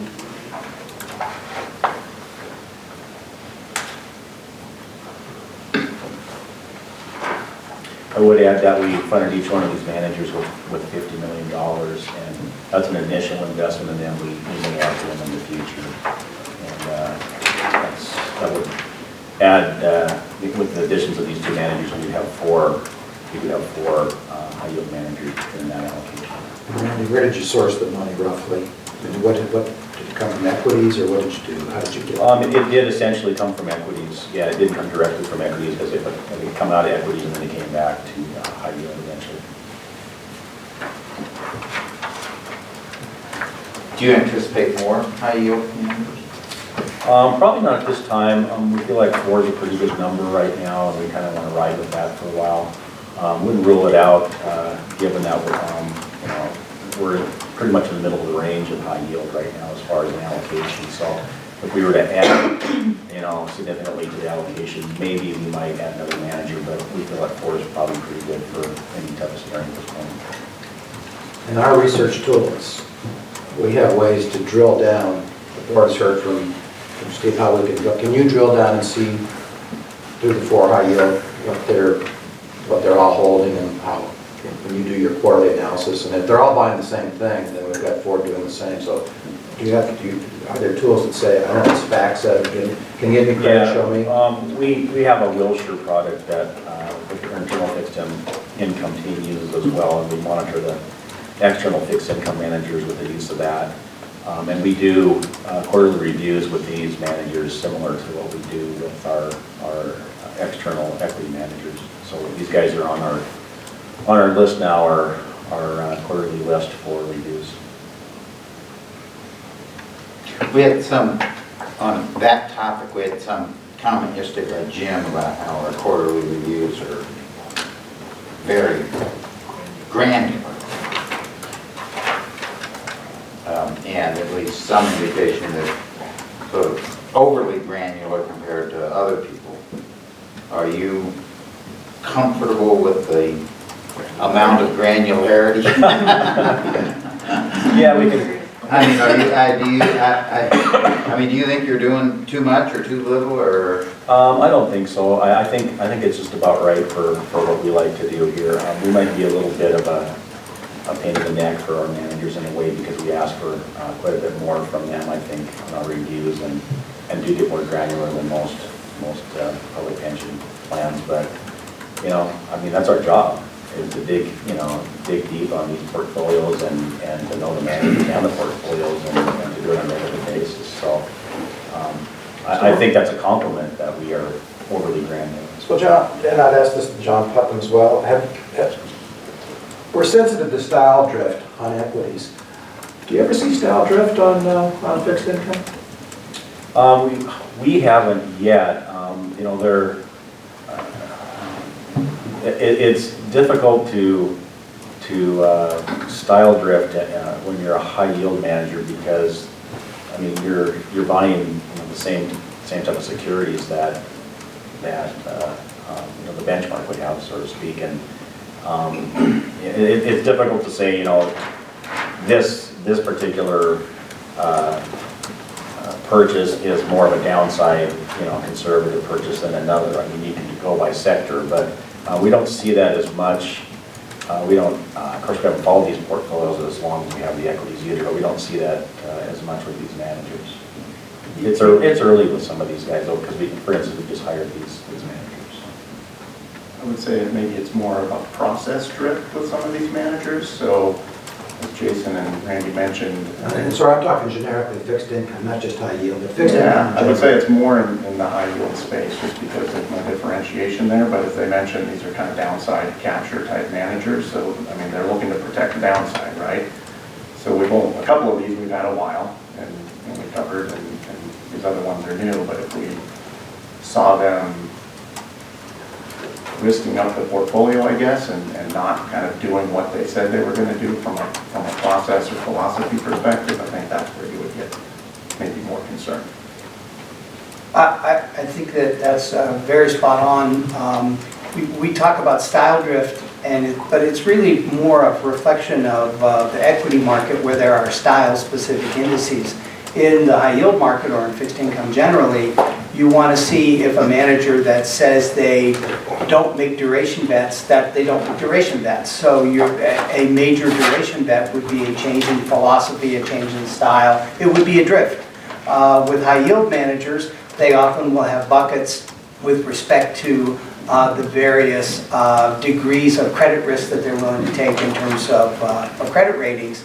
And if they say that this is generally how our approach will be because maybe it's a downside protection type of model in the high yield marketplace, if they depart from that, you don't see it in terms of style, you see it in terms of major differences in the credit rating buckets that that appear in their portfolio. And as I said yesterday, the degree of granularity that your staff uses will turn that up pretty readily if it's significant.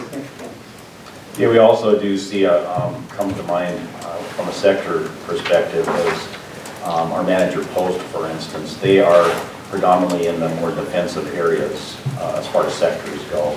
So that's particularly part of their style, and that's one of the things that we watch, as far as they're concerned, is that, are they still sticking with those sectors that they told us that they prefer because they're more defensive and more stable sectors? So I'm going to ask it anyway for the board, but the assumption I think the board's making is that you have the research tools that give you the metrics that you can answer the questions with. Is that a yes, Jason? Yeah, so we have Houston Wilshire every quarter looking at those exposures that Jim was talking about with credit rating, their yield, their exposure by sectors. These are all things that we're looking at. Are they overweight, underweight? What changes from the last quarter to this quarter? Those things to say, hey, this is different than last quarter. Why did you make this shift? And, or if the change is bigger than we would expect, or there's a risk exposure that is outside what we might expect for a manager. So I'm not going to drag this too much longer. Senator says we've got about $900,000 of research services. It gives you between Give Me Credit and FactSet and Bloomberg. These are the tools we feel that we have to have, and the legislature's been very, very accommodative to get us monies in our budget so that because many of these research are very expensive, but we use them every day. I mean, I don't, but the staff does every day. And without these, off-the-shelf periscope, it just makes it a lot easier for us to be able to ask these questions and then line up our managers to see, are they doing what we're paying for? And so I think it's helpful to just sort of pull this all together, because we bring a budget to you, and it's about $6.5 million a year, and part of that is so we can pay these research services and have our directors and analysts make these analyses to see, we're trying to protect, in this case, $100 million. Yeah, and eventually does lead to, our decisions on retention or termination. I mean, that's the end result, is you have all this data on these managers, and it does help us to understand what they're doing. But, in understanding what they're doing, then it gives us a better decision-making ability on, do we retain these managers or do we not over time? Thank you. Thank you, Jason. Thank you, gentlemen. We're at the break. Till 10:30 or so.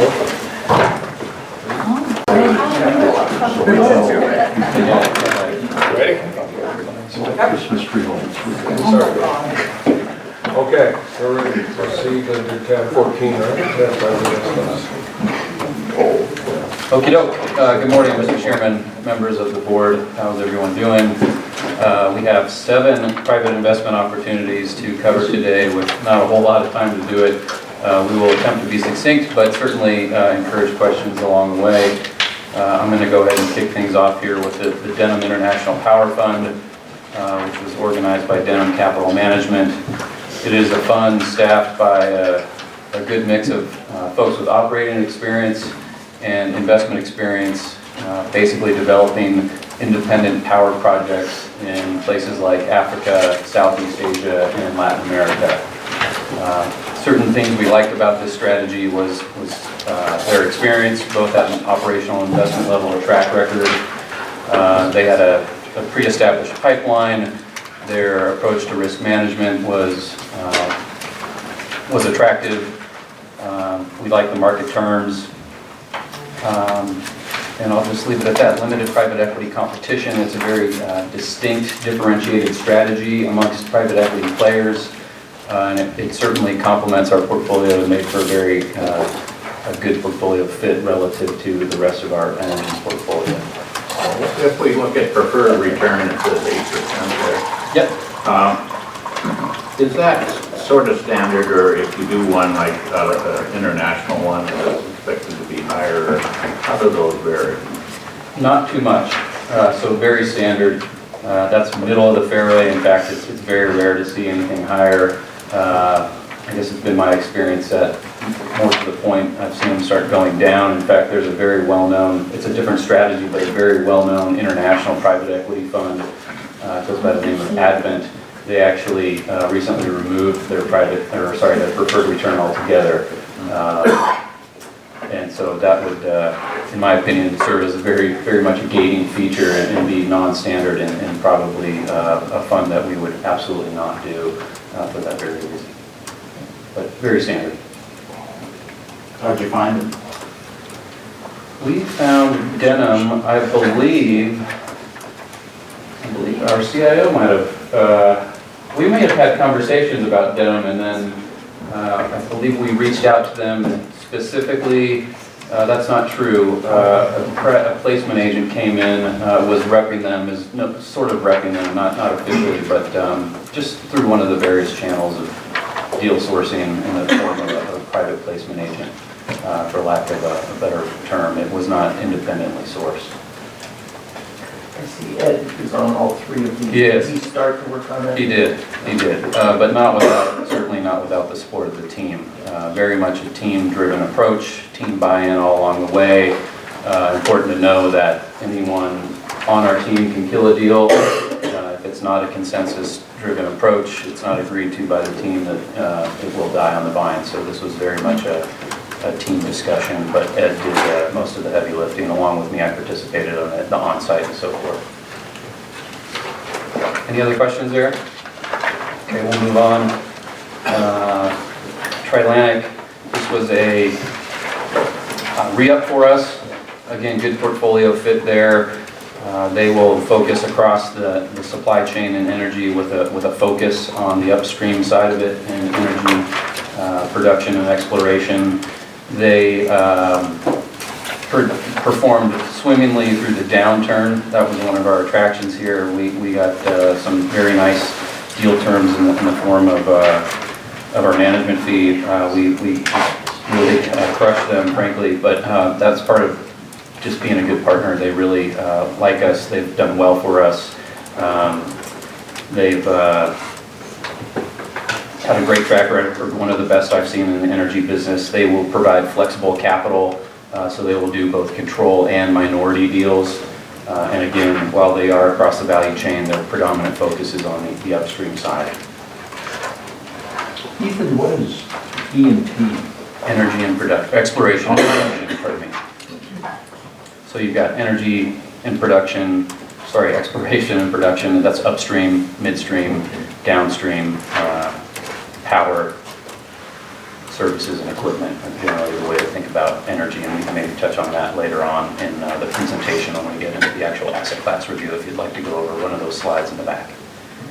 We've provided some definitions in order to hopefully address that. Any other questions? Okay, we'll go to White Deer. Again, White Deer, a re-up here. Pretty decent performance in their first fund, which we are not in. Their second fund, which we are in, a $25 million commitment there, has been slow to develop, but frankly that's part of the reason why at least I was very supportive here. They're supported by a group of equally similar to Denham, have some good ops experience and investment experience, and they were able to, while they sort of got started investing right before the crash, were astute enough to recognize the crash and sort of pulled back on their capital deployment, and have since sort of begun investing quite regularly. They had their first exit as of about a few months ago, over 2 times. So performing well, giant GP commitment there, over $100 million. And again, while they'll invest across the value chain, their predominant focus will be on the equipment and services side of the house. So again, another nice portfolio fit, not too much overlap. We really like to think about things from a portfolio perspective and try not to achieve too much overlap and really sort of build out complementary exposure along the way. And again, these guys, different from Trilantic, they are strictly control buyout oriented, so they will not do sort of minority deals. Any questions there? Seeing none, I will pass it off to, I believe, I'm not sure who's next. Emily? Great. Great. Chairman, members of the board, I'm here to talk to you today about 2 commitments we made. The first is to Levine Leichman Capital Partners. We subscribed to their Fund 6 for $40 million. This was subscribed back in mid-November. Levine Leichman has been in business since 1986, I believe, and one of the things that we liked about them is they have a differentiated focus. They focus on entrepreneurial-led companies in the U.S. They've been doing this since 1984.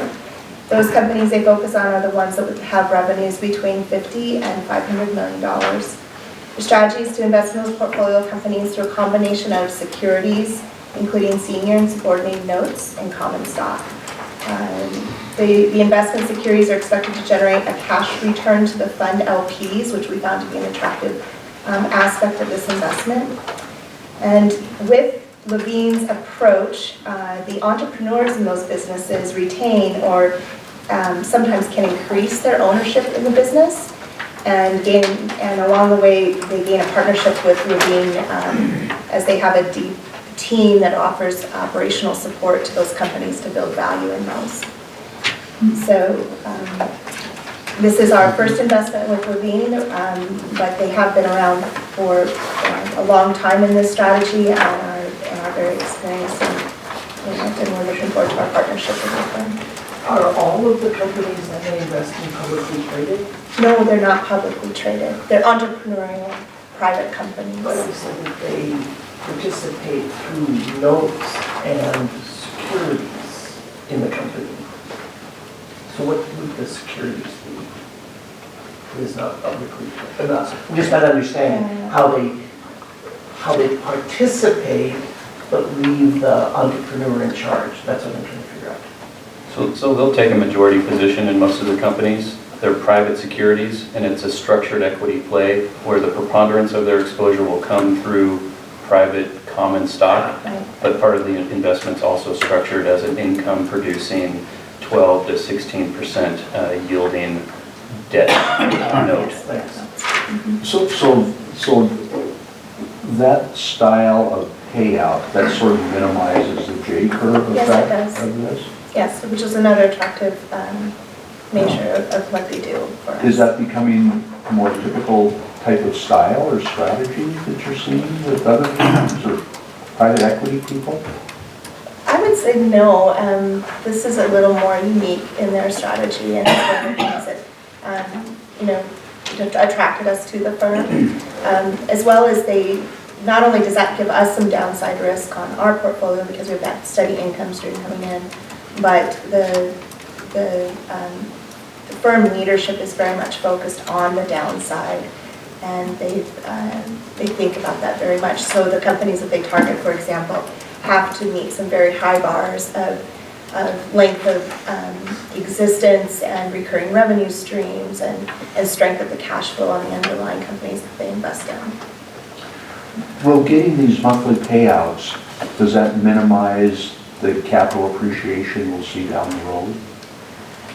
We don't believe so because they have had great success in building operational improvements within those companies. They like to work not just with the C-suite, they go directly to the operational people on the team in those companies. They have weekly meetings with them. They're constantly monitoring their financial metrics which are reported up to Levine Lightman, and they work with them to improve their processes and operations along the way so that by the time they've grown that company, they'll have a very profitable exit. Sounds like a great deal for us. I think to your point though, John, I mean, by the definition of having debt that is going to cap your upside, but these guys have proven to have very strong returns through time, both realized and unrealized. And I've known these folks going back to Fund 4 and think very highly of them. We feel strongly, high conviction in this manager. Is there you've talked about the attributes of the company. Is there a kind of company or what sector do they invest in? Are they just looking for? I'll jump in. Yeah. They're largely generalists, but they certainly will avoid things like oil and gas, real estate, biotech, consumer-driven fads, high technology with, limited consumer adoption, that sort of thing. But they're across the board. They've bought defense companies, they've bought pizza franchises, as an example, healthcare service providers. And so, to help me understand that, so it's sort of how do you help a pizza company and a defense contractor? What's the common denominator? Common denominator is some of the experience depth of the team members that work at Levine Lightman. So there's some of the team members who have had success in the past in investing in franchise companies. So they bring a lot to the table when it comes to franchise and understanding how to improve a franchise and improve their operations. For example, they develop synergies even between their portfolio companies. They have a couple times a year special get-togethers and seminars just for those specific sectors that they have companies in. So all the franchise portfolio companies will get together and share ideas, and Levine Lightman will lead those, helping create value for them so they can learn from each other. So although they are generalists, the areas that they have focused on are ones that they've had success in. So maybe I'll just expound on that a bit further. One of the real common denominators here is these companies are all at an inflection point where there's members of the family, there's partners on the management team, and they've grown the company, and they're all of a sudden at a point where they're having divergent views. And so Levine Lightman is coming in and providing growth capital to either continue to support management and take the owner-founder out who doesn't want to, reinvest, or certain members of the management team just are happy with their lot in life, getting their distribution, while the founder-owner wants to continue on and really grow and take it to the next step level, maybe take the company private or public. And so it's really viewed as growth capital and continuing to grow the company where some control shareholder is sort of stagnant and not willing to reinvest. I noticed that they will not invest in high-tech biotechnology for the internet. So they see those as areas they don't feel like they can add value. Yes, they recognize where their expertise is and where it is not. And pizza. They opted to. Atomic pizza. Think old growth bricks and sticks versus high tech, hard to understand, risk. Any other questions? All right. With that, I'd like you to turn to the next brief, which is for a commitment to a new firm, BKM and Capital Partners. We did a commitment to their Fund 2 for $30 million. This manager is a value-add real estate investor, and they're in a niche market of the multi-tenant light industrial. So these are the small bay to mid-bay business parks where you might have a local mail distributor next to the electrician's office with his little warehouse attached to it, and these are big multi-tenant parks that they invest in. They exclusively focus on the western part of the US, specifically in the submarkets of California, Nevada, Arizona, Oregon, and Washington. This manager has been part of a very successful specialty fund that's for emerging managers that CalPERS has put forth. And we did a lot of due diligence on them, and their level of expertise in the multi-tenant light industrial space is very lengthy. The owner, Brian Mallier, has been working in this space for many, many years. And it's interesting to know that multi-tenant industrial properties account for almost 50% of the industrial space and industrial real estate space in the country. And this sector we feel was very favorable because there's strong rent growth right now across the US, especially in the western part. There's low availability for renting these spaces, and there's been limited construction risk. So one of the main things that we like about this real estate manager as well is that they are an operator. So not only do they go in and purchase the asset and fix its broken pieces of it, whether it be just mismanaged or that there needs to be some renovations done, but they have an extremely effective boots on the ground strategy where they go in and they manage these properties, get the rents up, get customers happy, and they do it very, very quickly. And they've had immense success in doing so. How'd you find them?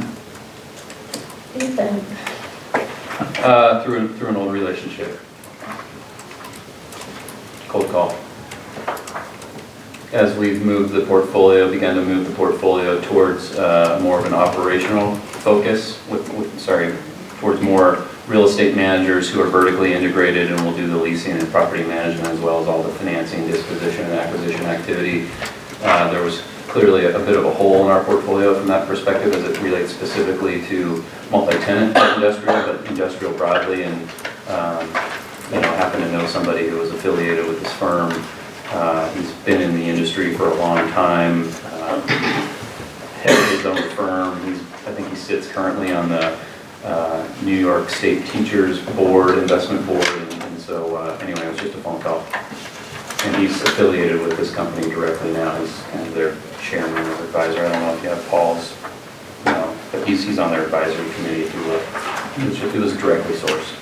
I'd like to also add to the board that, as we do our due diligence and research on these managers, we're able to sometimes leverage off of current relationships we have with other managers. And in this case, since this was a new sector that we've not focused on and had a manager in before, we reached out to CBRE. And I was able to talk with Dave Egan, who's the head of the industrial and logistics research for all of CBRE. And he was able to give us a very thorough, over an hour call overview of the market and how he thought that this was a favorable time to enter into this market with a strong operator.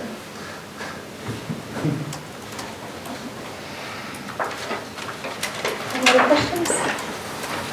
Great, thank you.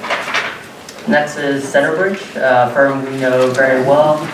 We've invested in 5 of their historical funds, essentially 2 different strategies. One is controlled buyout, the other being credit. They've done real estate within those 2 series. It's accounted for anywhere from 10 to 20% of those funds. Now they've broken out real estate into its own funds. High conviction in them. They're a little bit different than the other managers in our portfolio in that they are agnostic, so they will do direct properties, they'll invest in corporate platforms, or they can do debt in the form of loans.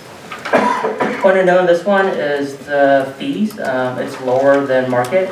You'll see 1% of committed. That's something we negotiated down from 1.5%. 25 bips for being a previous investor, and an additional 25 bips for being a first close investor. And here we are on the LP advisory board as well. First close investment. Yeah. What is that? That means, we are part of the anchor closers for the funds and closed at that initial close.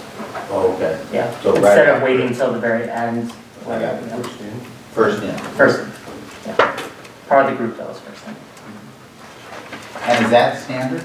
25% or 25 points for first in? So it depends on the strategy and the firm. I will say, I think we tend to ask for that for all managers if we are going to be first in. We think of ourselves as institutional investors. There's a certain cachet to having Board of Montana or the Board of Investments in there. They can use us as a reference point for their fundraising. People will call us as a reference. And so, we do think there is value with MBY being first close investor, and we generally do ask for some type of discount. So that was my next question. This is something we ask for as opposed to something they offer? It can go both ways. In this case, we asked for it. Wasn't really inclined to move forward in being part of that first close. Unless we had some discount to really move us towards it. We were doing a lot of deals towards the end of the year and really need an incentive. So when people call you under these circumstances for reference, that always makes me nervous. Being a lawyer, I always have clients who have difficulty with that because I don't know what to say. Do you have any policy restrictions or guidance on how much you can or can't say about them to someone else? That's just a general question. We don't disclose underlying portfolio information or anything that might be confidential or non-public. It's more about our opinion and process around our investment in the manager and the conviction there. If you have a short term, it just seems like in this situation, you're first in, so your experience, well, unless you have a prior investment, if you're first in, your experience is going to be limited, but you still get the benefit of 25 basis points for doing it. I assume it kind of implies some duty on your part to say something good about them. Does that create any problem for you, or conflict or anything when people call, No, for me, it's high conviction. We would say the good things because our money is in there. The proof is in the pudding. And so no conflict there. We're happy to say the negative aspects of it, of the strategy and what we think there, the risks that we saw and how we overcame those. I think we're very transparent, and that's what GPs appreciate about the team here, is we're going to tell how we see it. We'll communicate that to the market as well. So I think it's a good relationship that we have with our Not to beat that to death, but you ever get any flack back for some negative stuff that you may have said? I don't think so. I think that's the expectation that they have of us and we have of ourselves, is that we are going to be transparent and frank with our partners. Ethan, any comments on that? It doesn't strike me. Is this a business that is less litigious than others, or more, or what? Drug companies will sue each other on going generic, and they're all on patent. That was like part of the business model. Employment references is a big deal. I get clients calling me all the time. What can I say? I just finally, the norm now is just don't say anything. But I usually say, more liberal than that. I say as long as it's 100% the truth and it's not some characterization, then you're fine. But So the point on it being litigious, I don't have a good lens on that. We do ask, that's part of our standard PDQ, are you currently involved in any litigation, et cetera? More often than not, I guess the answer has been no. If there is some ongoing litigation, that's a point of diligence. As it relates to references, I'm completely supportive of what Michael said. Look, it's a reputation-based industry. Our reputation is just as critical, if not more so, than the reputation of the GP, and we protect that and we honor that. And part of that brand is we are honest, we are open, we are expeditious, we are transparent.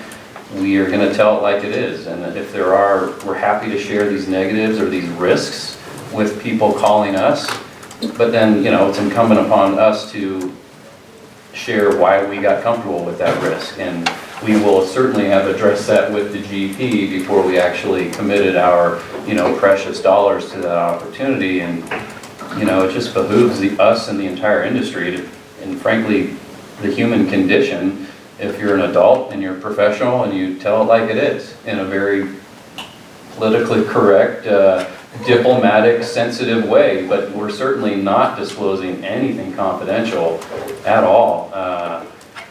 That's, while we're not always under NDA with some of these folks, yeah, we do enter into those now and again. Certainly, once we commit to the fund, we absolutely are under confidentiality provisions. We sign one in every limited partnership agreement we enter into, and, it's a partnership, and I value that word probably much more so than most words in this world, but particularly sitting within this organization, it absolutely behooves us to protect that information because it ultimately protects value for this pension fund and for this asset class and for that partnership, and we need to protect that. And if people come after it, there are gating features along the line that we have to abide by to protect it.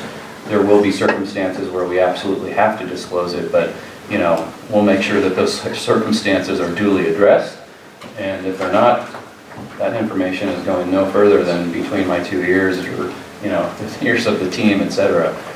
So, did that answer your question? That's the answer I expected.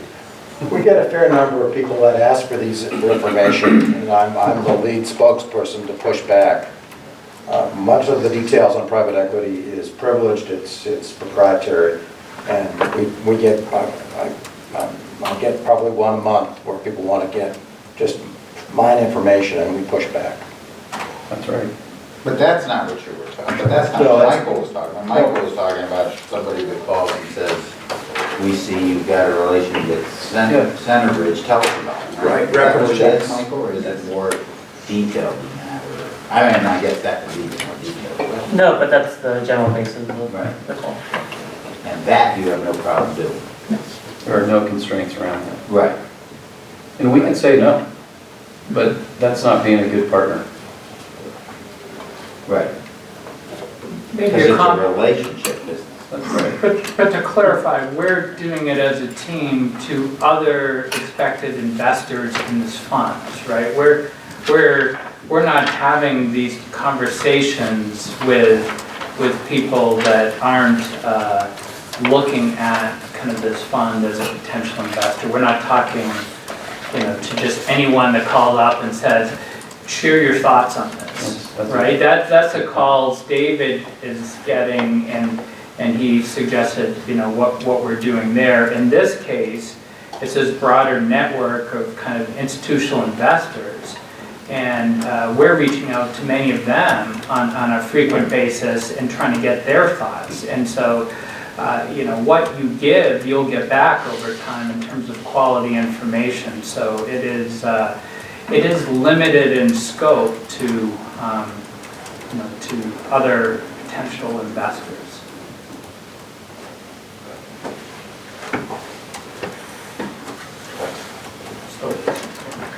Stoltz Fund 6, this is a re-up. We are investors in Fund 5. Stoltz is vertically integrated real estate operator. We'll do all the major food groups, invest across the U.S. Fund 5 is tracking very well. Think very highly of properties in that portfolio. This was pretty straightforward. To the point of doing reference calls, I believe Ethan did over 25 reference calls for Fund 5. So, it's a two-way street. A lot of it is with our peers. It's not some Joe Schmo off the street. It would be other state pensions, endowments, things like that. And so, two-way, and it's very relationship focused. Think very highly of Stoltz. Think, they protect very well on the downside, but are opportunistic in the type of properties they're looking at. A little bit smaller focus than some of our larger funds in that portfolio.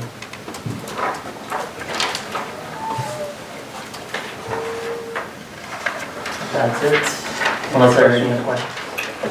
Thank you. Thank you.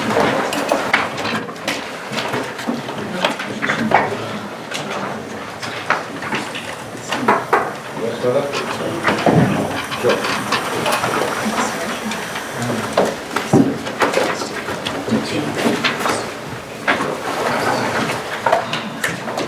in the home stretch here, if Mr. Chairman, members of the board, if you could turn to tab 15, and please don't be too concerned of the 77-page document that's in tab 15, or the A through M parts of the agenda. We're going to try to go through this pretty quick. I'm sure as you reviewed this prior to the meeting, you saw that there's a lot of consistency in terms of the structure of this investment update and what we've covered in past meetings. So we are not going to address every page.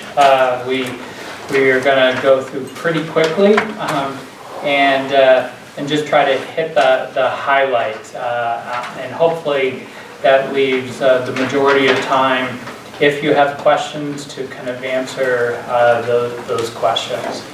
So just kicking off, if you can open it, again, as I said, I'm going to go through very quickly, but starting on page 4, and RVK has already reviewed quite a bit of what these first initial pages I'm going to talk about, so I'm not going to go into detail unless there's questions, but clearly very strong one-year returns. All this information is as of December 31st, and as already discussed, the since inception returns align with the longer-term actuarial assumptions. On page 5, I just want to point out on this page, if you look to the graph on the left, again, the one-year change, if you look at that red bar, the net cash need, it's money going out, 297. So that's 297 million from the retirement plans that were paid out. So just to give a sense of that's why we're here, right? So approximately $300 million last year went out of the plans to kind of fund benefit payments and the expenses of the plan. Turning the page to page 6. Net of all that, if you compare December 31st, 2016 to 2017, we could talk about returns, but at the end of the day, it's really about dollars and how many dollars you have. So if you look to the bottom right of that page, you'll see 1.2 billion increase in dollars over 1 year. As Becky pointed out, that's exceptional, right? That's what we'd call kind of a right tail event. We hope to have those frequently, but we know it's unlikely. So it's a very strong year in terms of performance, but also dollars and value that we added to these overall plans. And that's, if you go to a chart on the previous page, that's 1.5 minus 30. Correct. Yeah. And so, not going to go into a lot on page 7, because again, this will be covered in detail as we go through asset classes and consistent with the comments that RVK made. But if you look far left, 1 year at the top is MSCI ACWI ex-USA. That's the benchmark for our international equity. That was the best performing. And you can go down the list, but the expectation over time, given our kind of charge and focus on diversification, you'll see kind of in the middle here in the gray box, we put PERS as a representative, but now that everyone has the same allocation vested in CAP, any of the retirement plans would follow along that. But you should expect the retirement plan composite average to fall somewhere in the middle of the asset classes. And then keep going here. Page 8 is just to show you in line with kind of policies, and the majority of the assets are in CAP for each plan, and a few percent in STIP to get that liquidity, allow them to pay benefit payments as they need kind of during the month, quarter, and year, and all consistent across plans. And then lastly, on page 9, the board approved ranges, and you'll see the percent total column in the middle, the actual as of 12/31, consistent with all the ranges. So there's just to demonstrate everything's in line with policy.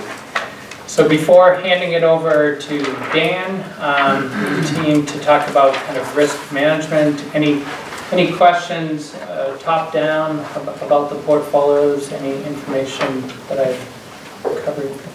Joel, I was thinking this morning, we're doing the allocation to diversifying strategies. Yeah. Where is that money going to come from? Largely, for a few different reasons. It will come from domestic equities, because one, that's what we're protecting against, and but nearer term, as we fund some of, if we will probably do a little bit, as I said in the first phase, in long treasuries, some of that might come from our fixed income portfolio. But I would expect over time, because domestic equities is the largest asset class, and it's an equity underperformance that we're looking to protect against, that and has performed very well over time, and even as we just demonstrated, pointed out the last year. At this point, largely the funding will come from domestic equity. Any other questions? Thank you, so I'll hand it over to Dan.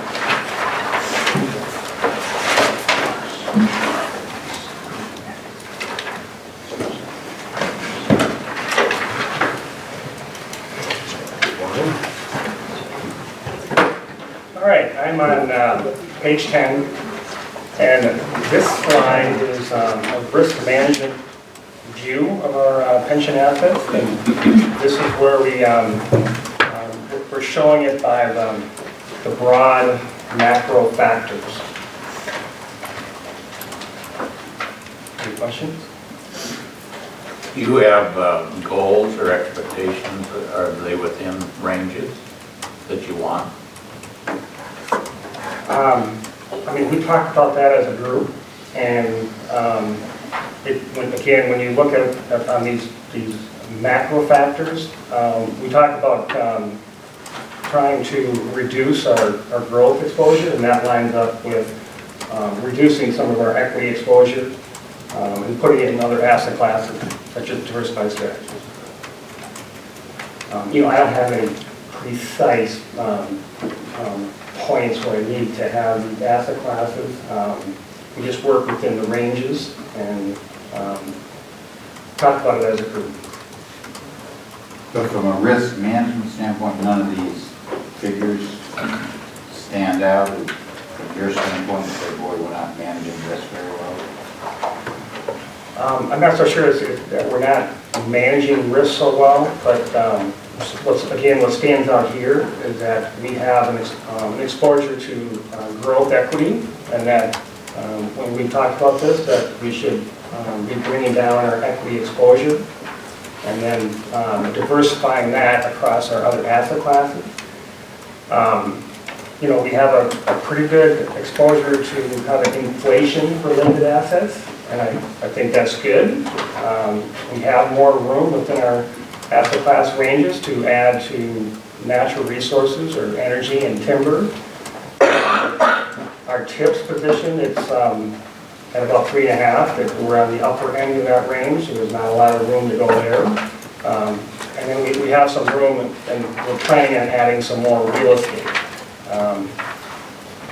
And again, all of those types of assets then are going to have a sensitivity to inflation, and it should be, from my viewpoint, one way or another, protecting us from a rise in an increase in inflation. And it's this type of positioning of the portfolio or a different view where it starts a discussion as to where should we be allocating differently or anything like that. So on slide 11, this is a snapshot of the pension liquidity.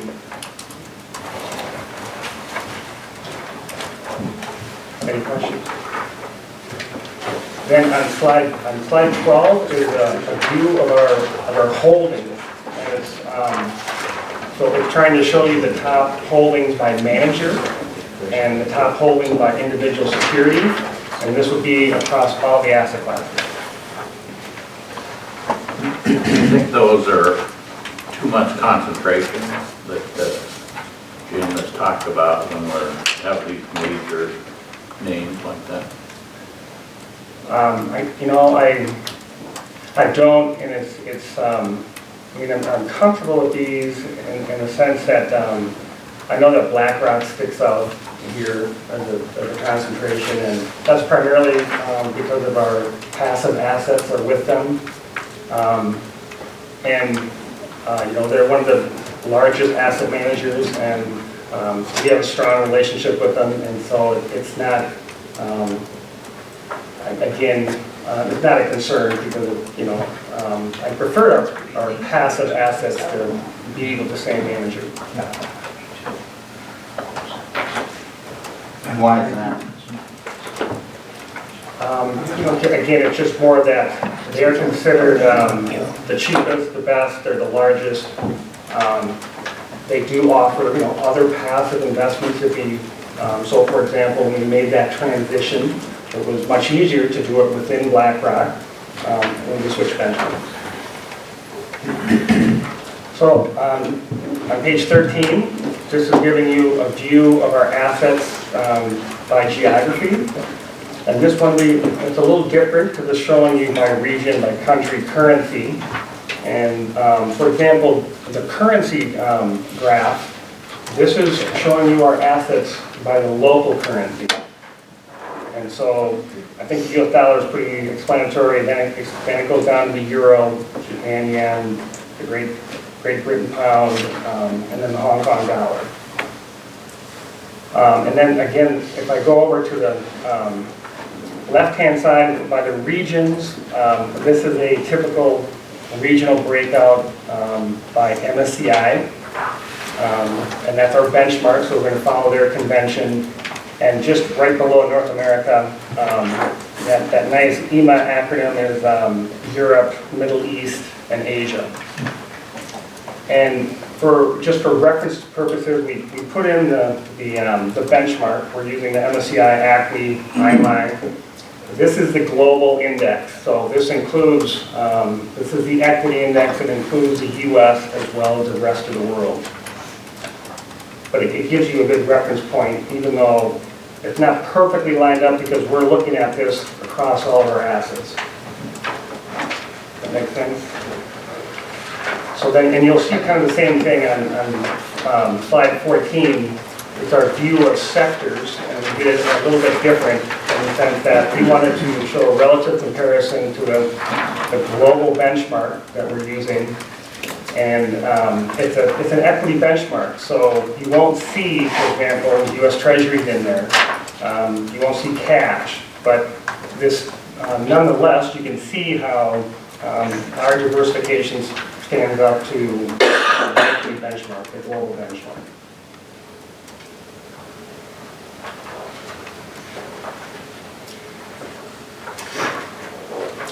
So any other comments or questions?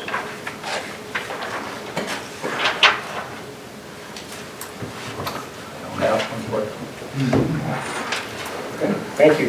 All right, thank you, Stephen.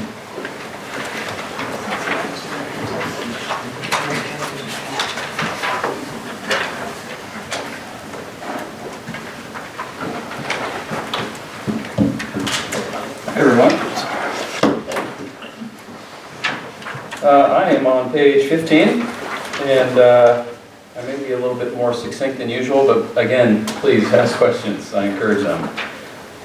So beginning with private equity.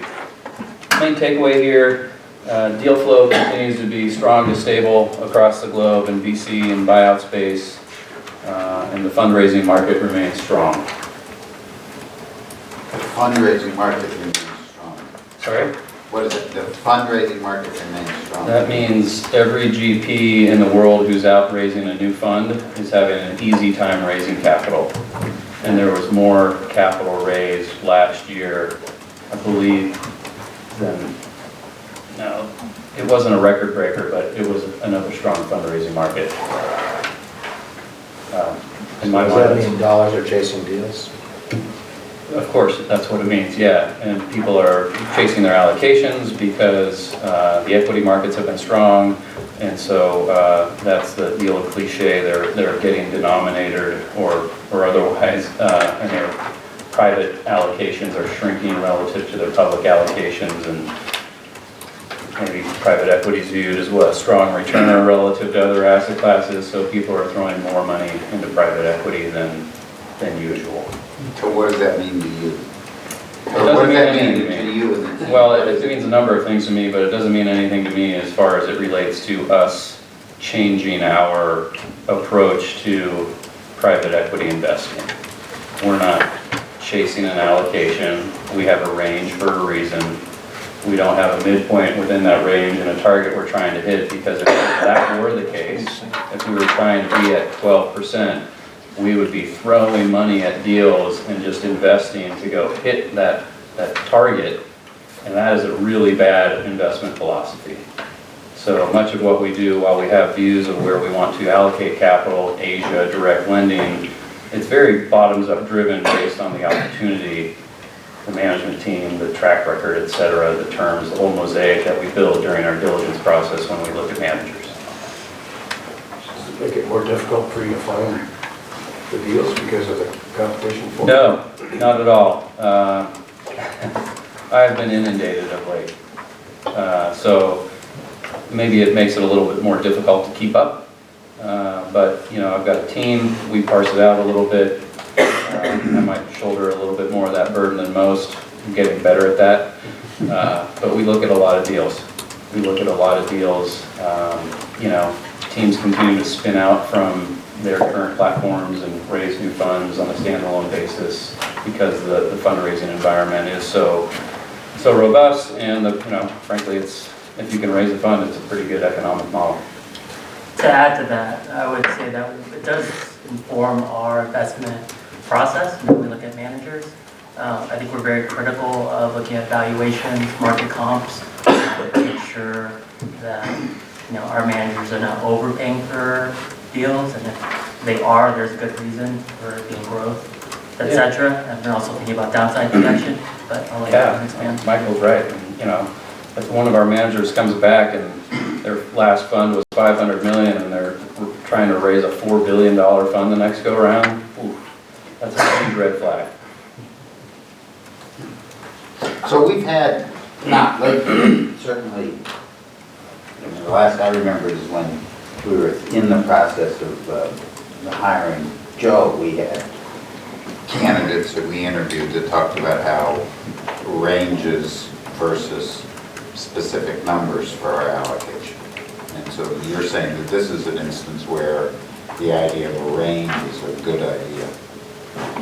You know, that is a philosophical point of view that I happen to concur with as it relates to what Joe has implemented here. Yeah. You know, I think in some systems even those, you know, there's a range and a target, and that target is statutorily mandated. So, you know, if you're above that target, man, you're in a forced selling situation, or you have to do something dramatic when, you know, values may be wrong, the markets could be in a death spiral. As you know, these private investments aren't liquid, so you can't just blow out of them overnight. You know, there's typically a high frictional cost involved, not only in sort of the man hours involved there, but, you know, in the form of a discount, although, you know, huge digression here, but the secondary markets are the richest I've ever seen, and if you're going to sell, now's the time to be a seller. So are you looking to sell anything? We were constantly looking to sell, yep. But everything's got to be right. You know, it's so frothy out there from a dry powder perspective on the secondary market and pricing perspective. I mean, I'm engaging with buyers every now and then and asking them to pay our brokerage fees, our legal expenses, so to minimize or essentially eliminate that frictional cost and get us fair value for our investments based on the last valuation date. They're willing to do that. Leverage is picking up largely because of leverage, and they're able to hit their returns because they're putting on a lot of leverage, and that in and of itself is a little bit scary. Based on that, I didn't know the term on page 16, covenant light leverage loan issuance. Yeah, so this gets a little bit more technical, but there's like fixed charge coverage ratios. They need to maintain a certain amount of debt to EBITDA ratio, for example, and covenant light means they don't have to abide by those very strict financial covenants. And so if they don't exist, and in cases where they do exist, if they violated that because revenues dropped and EBITDA went down and their debt to EBITDA went up and blew through whatever was set within the credit agreement, they would have to come back to the table and perhaps renegotiate, pay a fee, et cetera. And so that just means that the lending terms have gotten a lot more favorable for those folks who are borrowing money. And those aren't set by government standards, those No. are within the contractor that actually. That's right. That's set by the banks and those private equity sponsors or corporations that are negotiating those loans. Sounds a little like the mortgage bubble of 2006. Well, you know, it's interesting. I mean, you harken back to '07, a lot of covenant light, high purchase price multiples, high debt multiples. There has been some moderation over the last quarter. They've come down a little bit relative to the quarters before, but you know, they're still 10, 11, you know, debt purchase, you know, debt multiples are 6s, the high 5s, you know, there's this, it feels very similar. Seen this before, and that's why we're trying to be really cautious about who we put money with those folks who understand that, who maintain price discipline, who have performed through cycles, you know. Honestly, you know, there's a manager we're looking at right now, and this just came to me sitting in this meeting today. They have not performed they haven't existed through a cycle. And while they seem very differentiated and unique, they don't have that experience. They may have some experience at their prior firms, but as a firm, as a team, as people who have worked together, they haven't experienced the pain together and dealt with themselves and their investors together. And so that, to me, is a pretty big red flag right now. And you know, we'll see. We're actually talking about this manager tomorrow at 3 p.m. So, yeah, it's troubling, for sure. It's reason for pause. I would say I'm concerned, but it's certainly reason to sort of buckle down and hold everyone to a much higher bar, be hypercritical across the board of every single thing we think about when we look at these investments and commit millions of dollars. It's a big responsibility, for sure. And I take it very seriously, as does the rest of the team here. We're well suited to address those concerns, and you know, I think we're doing a good job. Are there sort of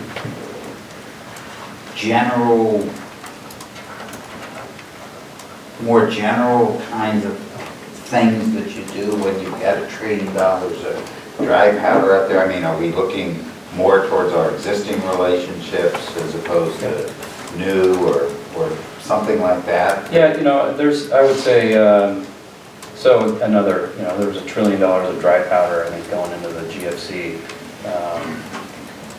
We definitely spend more time, I think, maybe I do, spending more time with our existing relationships. But irrespective of whether they're existing or a new relationship, it's still a very high bar. I mean, we walked away from a real estate manager just last week who we've been invested with for the last 2 funds. And they haven't done anything wrong. They are generating solid returns for us, but when we look at them relative to some others in our portfolio and relative to the amount of capital we want to deploy and just the opportunity set, you know, it's just not now. They just didn't make the grade, and we think there's higher conviction names, and again, they haven't done anything wrong, but you know, we're coming full circle here, but we had to make a very difficult decision. You know, there's years of relationship and time and money invested there, and you know, we had to have a very big boy and girl adult conversation with these folks, and they were not pleased. And you know, we sort of, coming back full circle, laid it all out, and it wasn't just one factor, and it wasn't, you know, absolute, we will never invest with you again, it's just not now. And, you know, a few times they chose to sort of pick out one of those line items and really drill down and say, I can't believe you didn't invest with us because of that. And I said, well, hold on, let's back up. Big picture is it's not just that, it's X, Y, Z, and A, B, C, D, and F. And, you know, look, we still have a relationship, we still have capital invested. So we just get more mindful, and yeah, we do tend to focus more on our existing relationships. But even those go away too. Are there other things like that?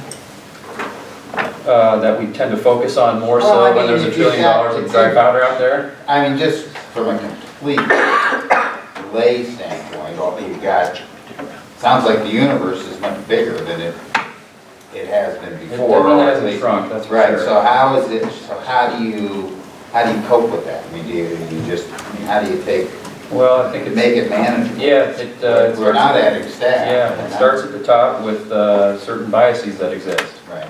North American centric, okay? You know, we're focusing a little bit more on Asia, but, you know, if somebody comes out with a fund that's investing in Africa, it's like, no. So, for example, so strategy, and then, you know, it's, from there, Carl, we have a very detailed diligence process from a high level, trying to sort the wheat from the chaff and what's interesting.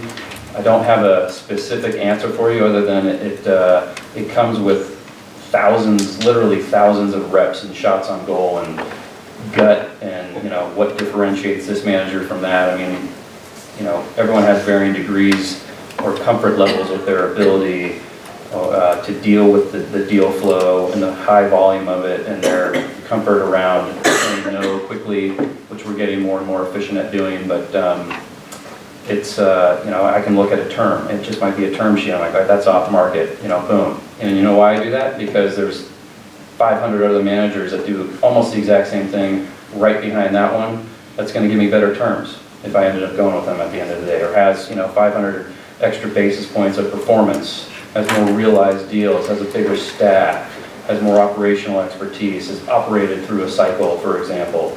So, I mean, and the list just goes on and on and on. But, you know, filtering that is more art than it is science. I'll give you that. If you look at the history of private equity and private real estate, the number one sort of risk management blow-up that occurs is what Ethan referred to earlier, which is during times of ballooning equity values, you get what's called the reverse denominator effect. You experienced the denominator effect during the great financial crisis when equity values shrank and your private equity allocation ballooned upward just because the other parts of the portfolio shrank. And you, in fact, made a policy decision that you weren't going to force sale anything, and you were going to accept for a period of time an out-of-policy benchmark or allocation. Now the reverse has happened. The equity markets have ballooned. Private equity pacing, which is intended to be steady, has not kept up, so the allocation is under pressure. But in past cycles, the worst thing an institutional investor can do is to start throwing money at it to try to build up the allocation at a time when equity values are high, dry powder is high. That happened during the real estate market in 2005 to 7. And so, you know, the biggest risk management is not losing your focus on pacing. Thank you. Sure. Anything else? Okey-dokey, so moving to page 17, self-explanatory here, this is performance. Page 18, again, I've already touched on this, buyout focus, North American centric, some areas of focus for us, happy to address any questions. Seeing none, I will direct this to the following page, page 19, we'll go over real estate. Here, high level, you know, fundamentals remain strong, prices are stable, supply and demand seems to be in check, generally speaking. Volumes are holding steady. Page 20, a similar situation here, lots of dry powder. While prices remain stable, my gut's telling me, and there seems to be a view that, you know, we've had a massive run in real estate, so going forward, you know, expect more of the return to be more income oriented than actual capital appreciation, though. You know, that remains to be seen. Questions there before we just flip and take a quick look at performance. It is there for you. It's got the portfolio and the Montana office portfolio listed. Moving on to page 22, characteristics and activity. Again here, North American centric. It's broadly diversified across property types and the geography. One thing I will just note, positive net cash flow, big number here. That's actually a mistake as of 9/30. It's supposed to be 12/31. That's my fault. Not sure how that slipped through, but the large reason behind that massive cash flow is, so maybe to your point, Jack, while we're not sharing you level fund by fund information, if something big's going on, definitely want to talk about it. So we divested of Invesco, which was a $54 million core position, and reallocated to another manager that existed within the trust fund bond pool and state fund. And so large, while there were some major distributions from some of our other existing GPs, there was a big cash flow event on either side of that around a rebalancing. And then the TIA-CREF U.S. Cities Fund continues to redeem, so there were some pretty large distributions from that as well. Let me go back for a moment to the real estate. If I'm reading that right, our entire real estate had the internal rate of return of 6.2, but also our Montana office one had the same, but we just heard that it's managed more for income than growth. So why are those numbers the same?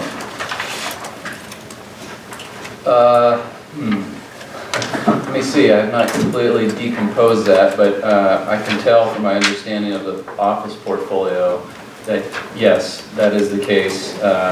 Lease terms are typically driven such that we're kind of targeting a minimum rate of return, maybe around that number. I think Jerry might be able to elaborate more if need be, as it relates to the portfolio, the broader real estate portfolio. Why is it at 6.2% net internal rate of return since inception as of 9/30? Is that low or is that high? I would say, thinking about when we started the portfolio and the awful market timing we exhibited there, that's probably why it's lower than where it might be if we started it 10 years prior or even a few quarters later. So there's a little bit of a drag going on there from the cycle, and we haven't been in a major downturn since. So really, but I think it's important to keep separate an expectation of what you think returns are going to be over time versus the actual performance numbers, right? And so our expectation, as Ethan suggested, in our broader real estate portfolio, as we look forward, will be more income than it has been in the past. But also, as you look at our Montana real estate portfolio, right, that's Montana. Montana is not going to have the ups and downs, and there's not activities in those properties to really encourage. They're generally fully leased, and so there's not activities to change the appreciation in the same ways that there are in other parts of our portfolio. So that, yeah, the past return of that investment has worked out well and in line with the broader portfolio, but as we look forward, our broader portfolio, we think, will be driven more by income in terms of appreciation for performance, but even more so with the Montana properties. But I guess I don't quite understand, how did we arrive at the 6.2% net internal rate of return for the Montana office portfolio?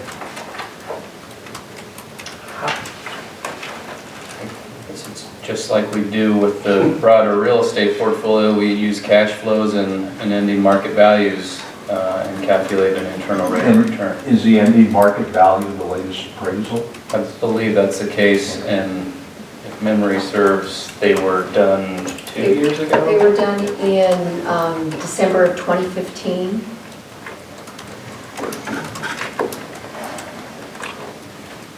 Other questions on real estate? Seeing none, we'll skip over to natural resources on 23.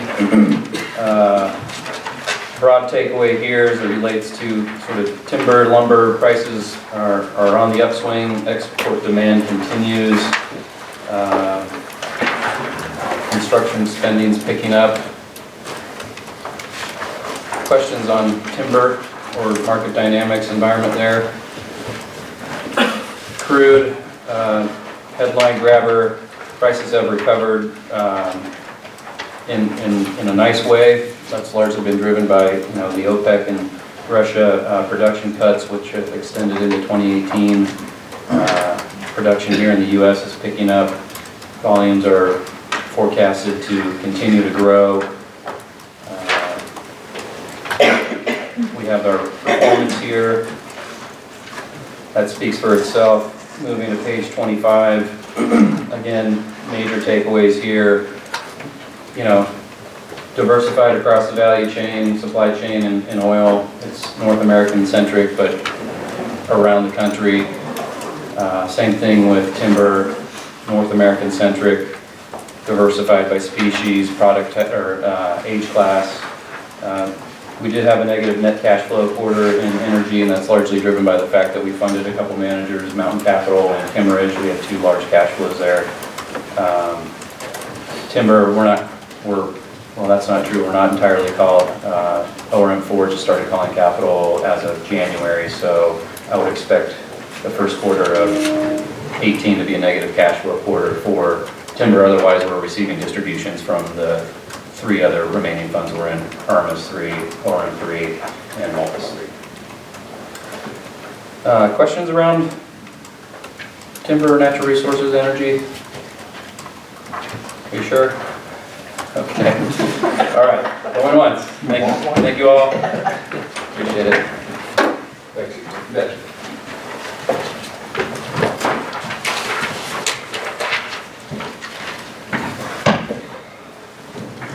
Good morning.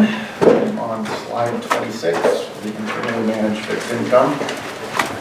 Becky and Jim talked a little bit about the environment, but I will make just a couple highlights here, I guess. So probably the dramatic theme throughout the year was the flattening of the U.S. Treasury curve. So the short end of the curve up about 70 basis points here in the 2-year, consistent with the hikes that we had from the Fed. 10-year was relatively flat over the course of the entire year, which is typically driven more by inflation expectations. The other kind of broad point, I guess, would be that we saw a little volatility throughout the course of the year. Spreads broadly hung in there or ground tighter over the course of that year. Kind of risk on, chasing yield, I guess. A lot of dry powder on the sidelines, as Ethan may have alluded to with private equity, no different in fixed income. Close to a record year, if not a record year in overall new issuance. And so that was really driving the dynamic, and corporate spreads in particular at the end of the year were at decade lows, pretty darn close to multi-decade lows. Any additional questions on the environment? Moving on to the Treasury agency portfolio. Only thing I would highlight here, we did add a couple $100 million to the portfolio during the quarter. Breakdown there was that we took about $100 million rebalancing in cap. About $88 million came from a reduction in the corporate portfolio, and another $24 million in the mortgage portfolio. And corporates in particular, really a function of just seeing those tighter spreads, and kind of taking advantage of that and taking a little risk off the table. The TIPS portfolio, really no comments here. Basically, benchmark-like characteristics, benchmark-like return to add. TIPS did do a little better than the Treasury agencies over the course of the year. We did start to see inflation expectations rise a little bit, particularly in the last half of the year. Moving on to the mortgage portfolio. Again, similar theme, valuation was relatively rich. I've mentioned before that the Fed, starting to unwind their balance sheet, which should add a little bit more supply to the market.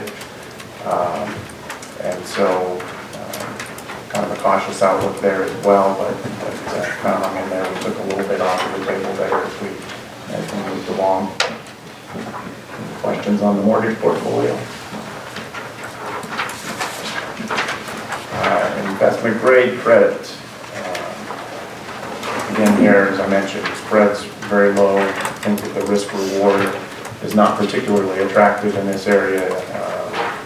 From Joe's comments earlier, that we're towards the bottom end of the range on corporates right now in the cap portfolio. Spreads have continued to grind tight into the end of the year and continued that trend here in the beginning of this year, although we've had a little pop up recently here with the backup and equities as well. Any other questions on the internal fixed income pools? Thank you.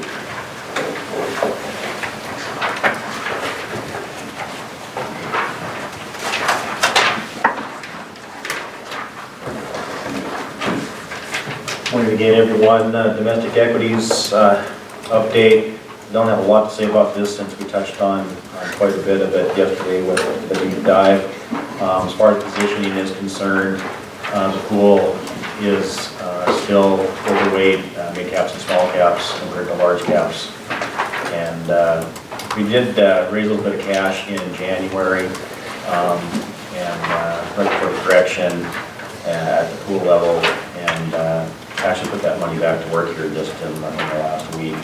But not like we're trying to time the market or anything, but did raise the cash because things were expensive. We did have those spiders within in the asset class that I sold. But overall position remains pretty much the same as far as cap size. And you heard yesterday about the recent work in hiring 2 new managers. We did fund a mid-cap manager here within the last week, which was pretty good timing on the correction here. Worked pretty good, and then we're real close to signing the final contract and funding a new 130/30 manager. Both of those managers will have information at the next board meeting when they're formally hired by us both. Any questions on domestic equities? I guess I could add, $80 million is going into the mid-cap manager that we're hiring, and $170 million into the 130/30.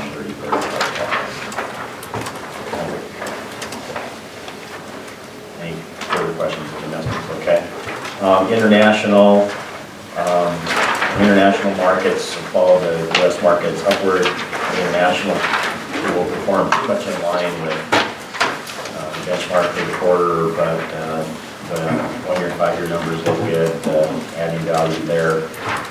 During the quarter, emerging markets and small caps added value, which we're overweight in both areas, more so in small cap than EM, but both of those areas did add to the performance of the asset class in the quarter. As far as positioning is concerned, similar to the domestic pool where we're overweight the small caps and then overweight EM, did raise a little cash as well in the first part of January in this pool, and so I'm going to put it back to work here in just the last week or so. The one change to the portfolio, the pool you heard in the transition presentation, where we did move some of the passive large cap money into the 3 active managers. We're gaining more confidence in those managers, obviously, and we do want to be a bit more passive, incrementally more passive active in the international pool than we have been, and that's part of the incremental movement there. Any questions on international? Any update as far as where we are domestic policy-wise with the dollar? And the dollar, what is the street suggesting? Is it going to continue to cheapen? Is it going to... Yeah, you know, there's, I mean, depends on who you talk to, whether they think it's gonna strengthen or not, or whether it's gonna be cheaper or not, but I mean, there's no question that, I think our president wants a weaker dollar policy to push American business abroad, and makes our goods cheaper, and so that's a factor, I think, at play that is a very big factor. As was noted earlier in the meeting, that, you know, a lot of the returns from the international equities that are vesting, doing, you know, higher returns with the international equities versus domestics in the last year has been from a weaker dollar. And that, I guess my sense, I mean, I'm not a currency expert, but, you know, my sense is that it won't be as dramatic going forward if there is a weaker dollar compared to the other currencies in the world. It won't be as dramatic as it has been in the last 12 months or so, but, you know, it's possible that it would be weaker as well.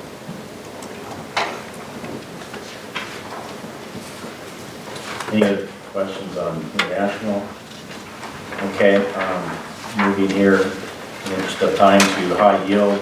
High yield markets in the quarter, they continue to grind tighter. We've seen just in the last couple of weeks, update on that, as interest rates have moved up, really the credit spreads haven't really blown out at all. High yield spreads are out maybe about 30, 40 basis points from where they were, but still very, very tight historically. The only other thing to add there is we've got, you know, 2 managers that were mentioned earlier that Jason and I introduced. $50 million went into each one of those. That gives us 4 managers in that stable of managers, and we will be looking to add incrementally to the new managers as we get more comfortable with them as well. Any questions on high yield? Okay, moving on, broad fixed income. Pretty basic here in broad fixed income still. Because that asset class basically became one manager at this point, which is Reams, which is our external fixed income manager. They continue to be very defensive. They carry heavyweight in treasuries and cash. Their duration has changed a little bit. They used to be defensive with duration, and we're slightly in short duration versus the benchmark, but they're pretty close to it now, pretty even with duration. But even so, very defensively positioned in the broad fixed income space. And I would expect that to continue. We've had some discussions with them on, you know, we were basically paying them a management fee that, you know, for broad fixed income, yet we're holding this huge position in treasury. So we've had some discussions with them on if that would continue or not. And, you know, it looks like they will continue to be like that. And even though that, you know, that position may work eventually, as long as the interest rates go up, but the spreads don't widen out too much from the non-treasury type issues versus the treasuries, we're not going to see that benefit from them that they've got position in the portfolio for a little while longer, I would think. So, any questions on broad fixed income? Okay, I think that's all I got. Thank you.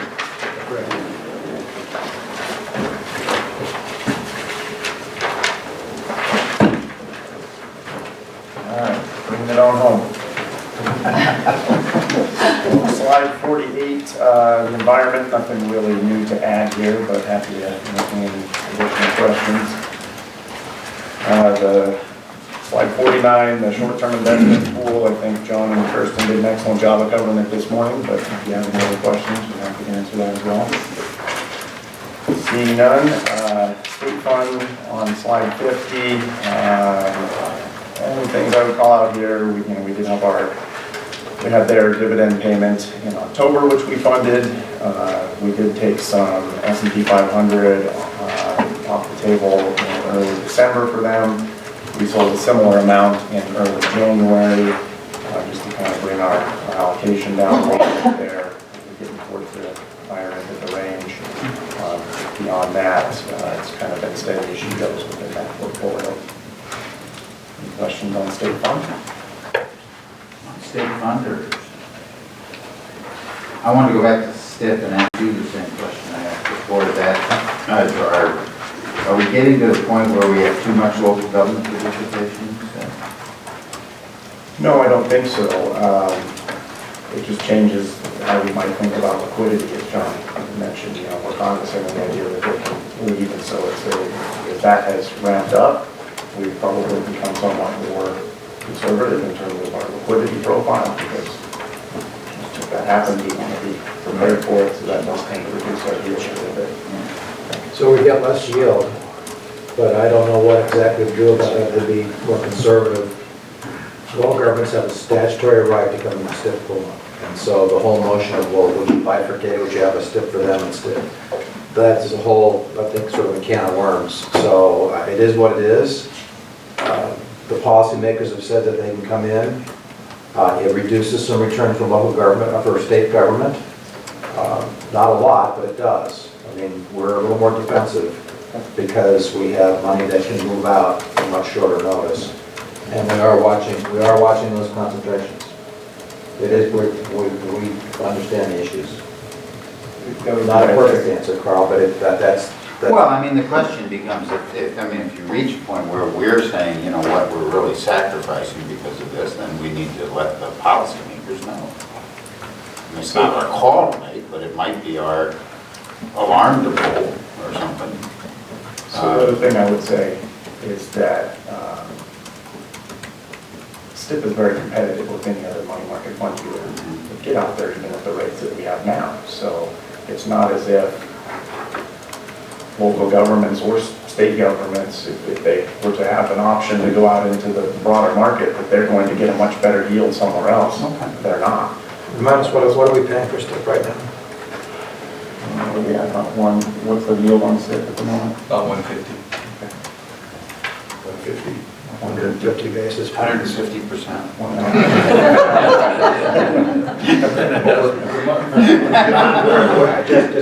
Just seeing if where's the 1-year treasury? I don't know, I think 119, does that sound? No, it's gotta be, It's a little higher than that. It's 189. Yeah, that sounds about right.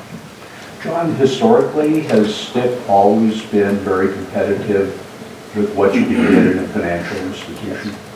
Yes.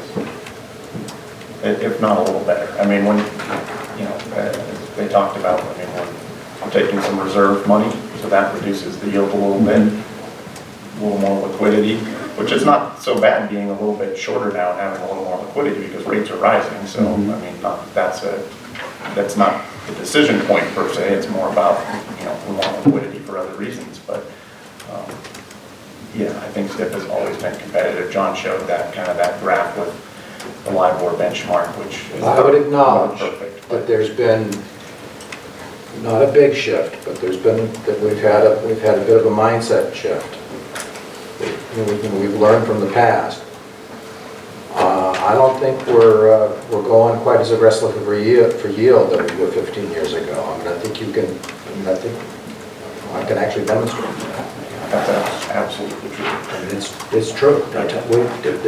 STIP isn't what it was 20 years ago. She's good. Well, we need to evolve. Well, I want to make it clear, I'm not looking for a problem. I just, the graph shows an uptick and the numbers show an uptick, and so it just seems to me good. And you said it's not a problem, so let's go, move on. Trust fund investment pool on slide 51. Really not a lot to call out here either. Minimal additions to the trust fund over the course of the quarter, $7 million or so. Positioning is pretty similar to the rest of our portfolios, although we are against the Barclays Ag in this case. So maybe one of the big differences, and was talked about a little bit earlier in terms of the yield curve, we're relatively underweight kind of the long end of the curve, the 30-year treasury, because that hasn't been, in our view, there just hasn't been a lot of value there. So, happy to answer any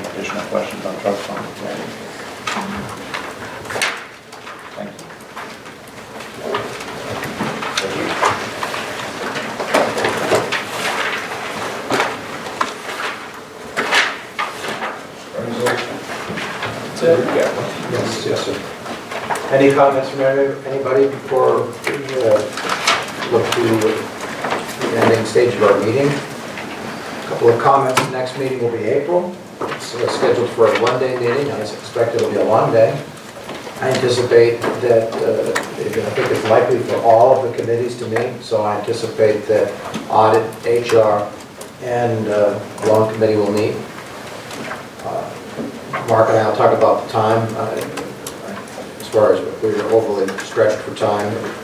I think we've done a pretty good job of getting the agenda times a little short for some of the committees. Don't know if we really start at 8 next time. I'm going to probably try to see if we can start at 8:30 still, but we'll see.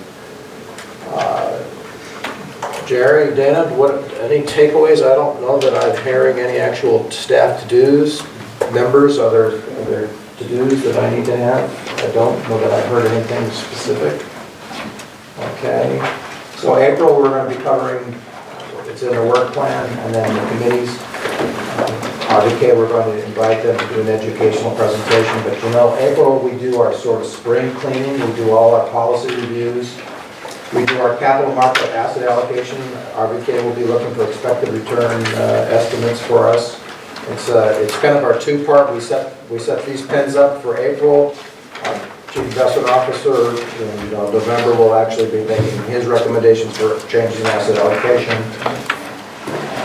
in November. And that's kind of what we're looking for April.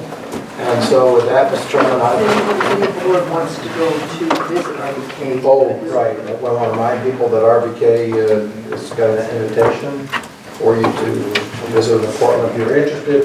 We're trying to get a couple together, talk to Dana. Anything else? Jerry, we good? We're good. Every staff, we're good? Joe, we're good? Chairman, we're adjourned. We're adjourned. The formal get-together here. Right, we have an informal get-together for those that